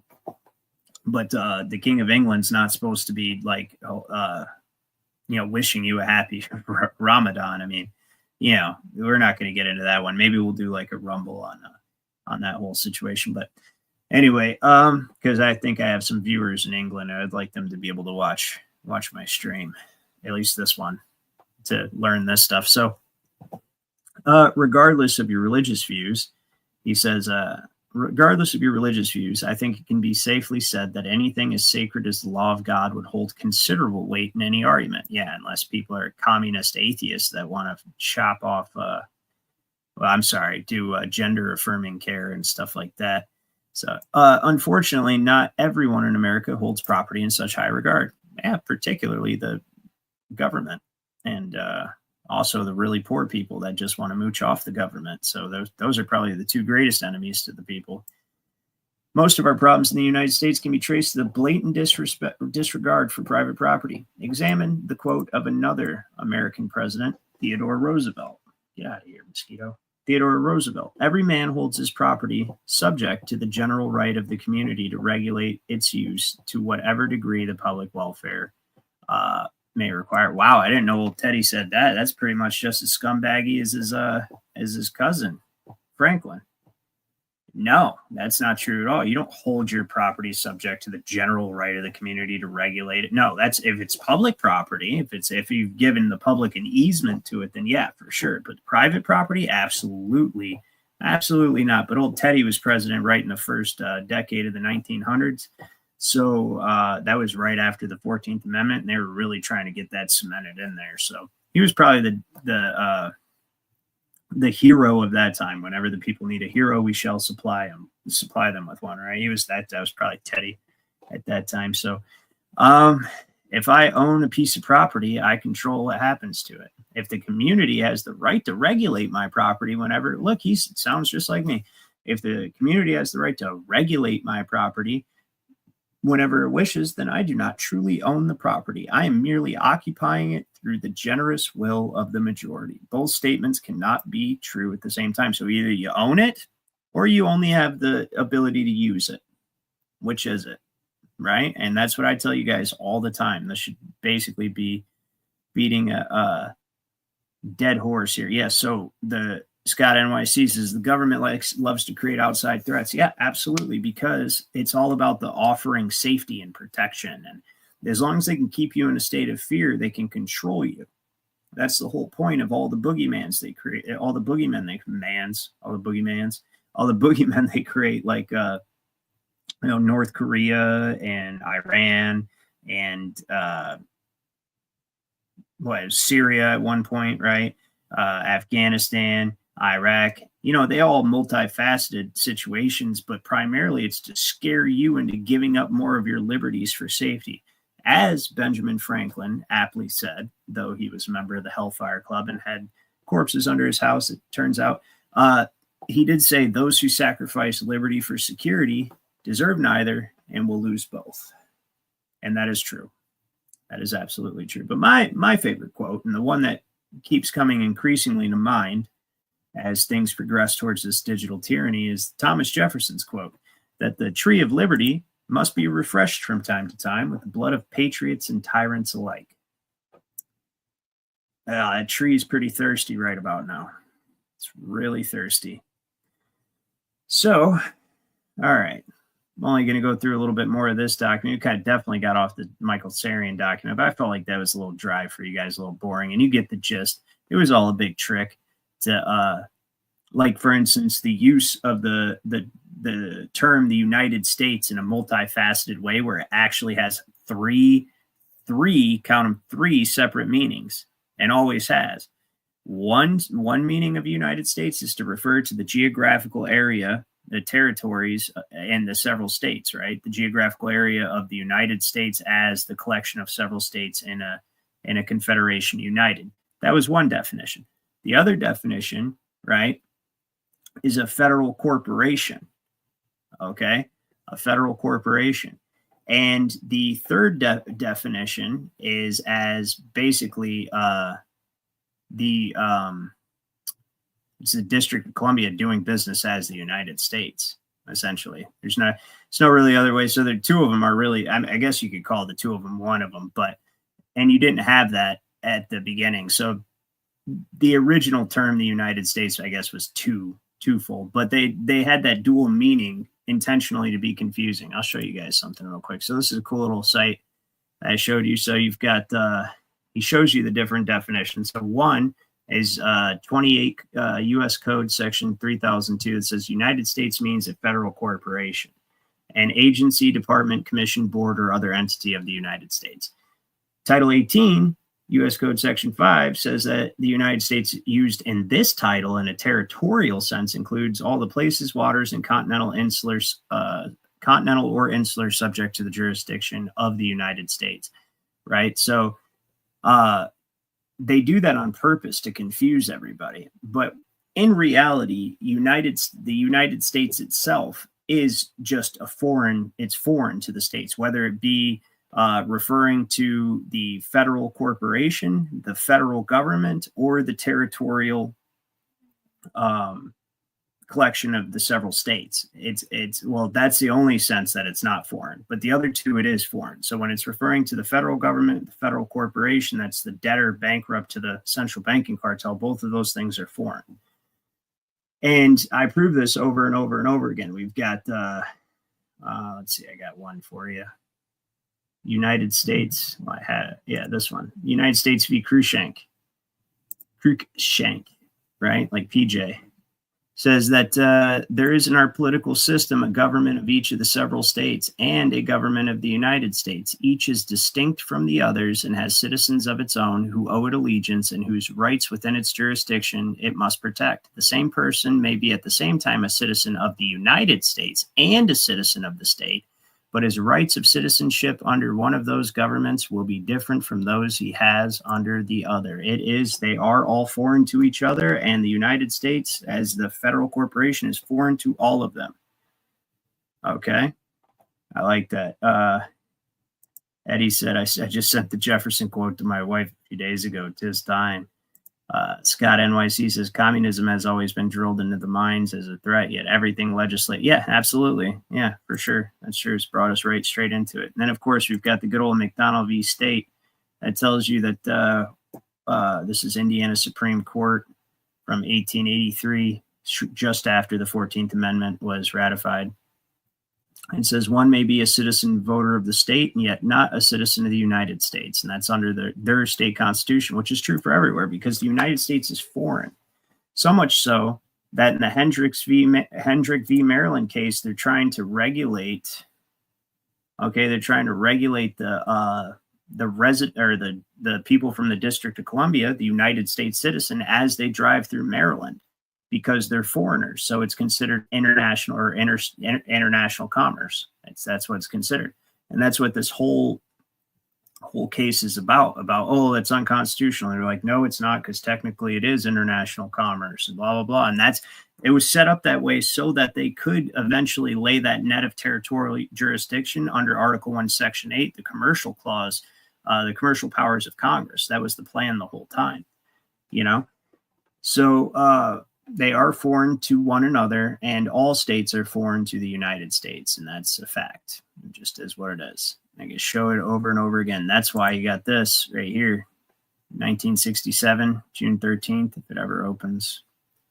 Page 15641, where it tells you 14th Amendment, equal protection law or tool of usurpation. Well, it was absolutely a tool of usurpation. It was the final plan it was the final stage to the plan they enacted when they replaced the Articles of Confederation with the Constitution, was to centralize power, make the states subject to the federal corporation, federal government, and then to have the government, have that federal corporation create a citizenship of its own, and then draw everyone from within the states under that umbrella of enfranchisement, which is actually public it's a public trust, basically, is exactly what it is. It's public trust. And so this whole thing is about how the 14th Amendment's unconstitutional. They lay out that it wasn't lawfully ratified, didn't meet the requisite number of votes. And then when it did get ratified, they did it at gunpoint. It says out of the 37, it had to have a 3/4 majority, and 15 out of the 37 states did not ratify it. They rejected it. Texas, Georgia, Florida, Alabama, North Carolina, Arkansas, South Carolina, Kentucky, Virginia, Louisiana, Delaware, Maryland, and Mississippi, and Ohio, New Jersey. They all rejected it. But somehow they were just like, nope, it's still ratified anyway because we need it to be in order to set up our trust indenture scheme. So that's how that's going to work. And this is House Congressional Record, obviously, because I always prove what I say to you guys. So then we have ex parte nulls is good, but I don't want to get into that with you guys right now. United States v. Valentine, I believe, is the one where they say, yeah, here it is. The only absolute unqualified right of 14th Amendment citizenship, because this whole thing is about 14th Amendment citizenship, because it's referring also to Puerto Rico and other federal territories. They tell you that the, how far away from the damn thing did I go? Well, that's annoying. I hate when that happens, when I zoom in and then it takes me away from where I was. Hold on, bear with me. There it is. Okay, so the only absolute, it says defendants, so it says defendant's error lies in assuming that the right to vote is an essential right of citizenship. The proposition is beguiling, but will not stand analysis. The only absolute and unqualified right of citizenship, and this is 14th Amendment citizenship, is to residence within the territorial boundaries of the United States. That's it. That's the only unqualified right that a 14th Amendment citizen has, is because everything else is privileges and immunities that can be taken away, right? At any time. This right here is the ultimate proof of the foreign jurisdiction that is the United States, and these are still up to this day. They still are in existence outside of DC, and these are the boundary stones. We caged this corporate beast into its 10 square miles of jurisdiction. Well, what do you mean? Well, I'll show you, because on this side, and I know you guys can't see it, but if I'll link this actually for you guys, and if you look at this picture right here, if you look at this picture that I'm looking at, on this side, it says jurisdiction of the United States as you're walking into this cage right here, okay? You're entering the jurisdiction of the United States when you walk in here. Then on the other side, it says Maryland. You're returning back to common law. You're returning back to the Republic. Here, you're essentially in Rome. It had always been that way. In fact, they were going to name the capital Rome, Maryland. It had always been that way. And then when you walk back out the other side, it is common law jurisdiction again. But here, and I'll show you this, actually, we will do ex parte nulls for a second, just to show you. It shows you that the Congress does not have the right to confer citizenship, okay? It says that the provision of the Constitution of the United States, which gives Congress the power to establish a uniform rule of naturalization, is construed to mean that the rule, when established, shall be executed by the states, right? So they can create the uniform rule, like this is how you naturalize people, but the choice of who to naturalize and when to naturalize them and under what circumstances to naturalize them is left exclusively up to the states. Now, this is also important that says that Courts of record in any individual state having common law jurisdiction are the courts that naturalize, having common law jurisdiction. Okay. And it tells you that all other courts in the state, being courts of inferior and limited powers, okay, and although some are courts of record, meaning they keep a record, yet having only statutory and not common law jurisdiction, they have no power to grant naturalization. Well, that shows you that every other court that's not a court of record under common law jurisdiction is inferior. Well, there are no common law courts now because they've locked you into a trust indenture with only equitable rights to your own estate. So you're literally governed by nothing but superior or inferior courts adjudicating trust issues. That's it. This is the problem. It is nighttime for sure, Eddie, to refresh that tree of liberty. So, okay, back here. So if I own a piece of property, I control what happens to it. If the community has the right to regulate my property whenever it wishes, then I do not truly own the property. I'm merely occupying it. As we know, you're using it. You're a usufruct. It's a form of usury. Instead of being usury of money, it's usury of property. Fining and feeing you for the use of it and fining and feeing you for the misuse of it. And the only way they can do that is if you come under administration by accepting benefits and contracting with them. That's it. All right. This is a very simple concept understood by every two-year-old, yet most grown people cannot wrap their minds around it. It's kind of interesting. And that's why he's definitely exaggerating, but every 2-year-old has two favorite words. Both are attempts to express their will over their environment. Their first word is no, which is the equivalent of a royal veto. That's actually an interesting way to look at that. Yeah. That's some like deep primal psychology right there. It's a good way to look at it. The first word is no, which is the equivalent of a royal veto in an attempt to control their environment. Okay. An attempt to forbid mother from doing something we don't approve of. This statement is rarely a successful veto, but it is uttered with the same assumption of autonomy as any king who ever lived. Yeah, that's true. My daughter looks right at me and just, no, like, you lost your mind. Like she thinks that that's just going to work like a king does, right? Or a queen. Their other favorite word is mine. Frequently shouted with the presumption of unquestioned authority, regardless of the item being claimed. That's true. Those are both actually like primal psychological responses in mankind in general. It's interesting. Hey, Ryan, good to see you, man. I see you there. Sorry if I didn't say hi to you before. My bad, man. The child claims ownership of any item they wish to have control over. They already understand that if it is mine, then I am the one who will determine what happens to the item. Yeah, that's okay. Then I got to stand corrected. A 2-year-old does understand this, but grown people cannot wrap their minds around it. In other words, I have the right to do what I want with it. Of course, children have an incomplete understanding of property, having a much more difficult time with the concept of yours. Yeah, that's true. That's how they're exactly like a king or queen, right? Because they don't get the concept of yours. It's all mine. Parents spend countless hours trying to teach their offspring not to touch other children's toys unless they're given permission. The problem does not go away in later years. No, in fact, it gets worse. And it seems like the more money they have, the worse it is. Siblings sharing the same room will often draw a line down the center of the room to establish ownership and control over a given area and the property that it contains. If you're just tuning in, you got to go back and watch it. This is a fundamental concept of law. Like, absolutely, all law is all your rights are derived from property. Period. And your right to property, or your relationship to your property, determines the law that you're under.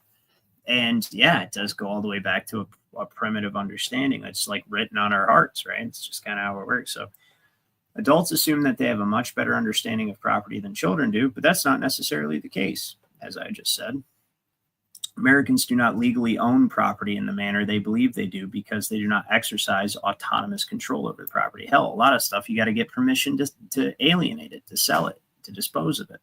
That's insane. You wouldn't think your property rights extend to your ability to get rid of something or sell it, but it does. And the fact that you can't sell many things without government permission is pretty wild. What would happen if you erected a derrick in your backyard and started drilling for oil? Would you be surprised if the county sheriff drove up and asked to see your permit? In order to drill for oil, you must own the property under allodial title. This is what we were talking about earlier, folks. And guess what? We're supposed to have allodial title because, once again, you know what? I'll never get tired of showing it. It's right here. Article 1, Section 14 of the Wisconsin Constitution from 1848, all lands within the state are declared to be allodial and feudal tenures are prohibited. Well, all lands in the states are allodial because that's was the arrangement under the original republic, under the original Articles of Confederation, period. Unfortunately, and this is what I tell you guys all the time, unfortunately, if you pay property taxes, then you do not own your property to the degree that you thought you did, period. So let me see if he's talking about the MCO. You probably don't own your car the way you think you do. If I give you a gift certificate, do you have the gift or just a piece of paper that represents a gift? Exactly what I tell you guys about certificate. It's just evidence that one exists. It's like a receipt. It's like evidence of an interest in something, but it's not actually ownership of it, right? So certificate of title, like a gift certificate, right, is just a certificate that shows that there's a gift, but it's not the gift itself. Okay, the certificate of title is the same thing. It just shows that there's a title, but that's not the title itself. It's just evidence that a title exists. So when you finish making payments on your auto loans, does the bank send you the title to the car or simply a certificate of title? The certificate of title is a piece of paper that only represents the title of your car. Each car that is manufactured has an MCO, or manufacturer's certificate of origin. That is the true title for the car. Many of you already know that, right? Because most cars are purchased on a payment plan. The dealer sends the MCO to the state agency that controls the registration of the vehicles because you're an infant and you require permission to use it because the state has a superior interest in it because you register, right? Per your contract of your driver's license, you must register it because as a 14th Amendment citizen, all of your property is held in trust as collateral for the public debt and is subject to revenue laws, so that they can have the rents and profits of the estate while the loan is outstanding under the law of mortgages. This is what's going on with everybody. Okay. All right. Well, you know what? We can pick up on this piece, this document actually next time that I stream. I've of course, as always, enjoy your guys' comments. I enjoy when you guys come up, and I appreciate all of you very, very much for even just being here, willing to learn this and willing to spread this knowledge, and just knowing it makes a difference. The 100th monkey effect, right? You know, just by knowing it, even if you don't teach anybody, you add to the collective field of consciousness as how I view it, and what science has actually shown to be probable with the 100th monkey effect. And if you don't know what that is, look it up. I'm not going to go into it right now, but just by the very act of knowing this knowledge, you contribute to other people being more likely to discover it. And so I appreciate that. And I appreciate your comments. And please like and share the video if you feel that you had got something out of it. And one thing I did want to address, Scott, he says that he shared a small bedroom with two other brothers, and we kept the peace, not the parents would not. And that's where, as you got older, you learned how to make treaties, right, regarding property, how to make peace, and you learned how to respect rules regarding property of somebody else and all that stuff. So yeah, it furthers his analogy, absolutely. And Peg's Place, I'm glad you enjoyed it, and until next time, you guys stay safe, and but don't let the government keep you safe, because we know how that turns out. Stay free. You guys have a good one.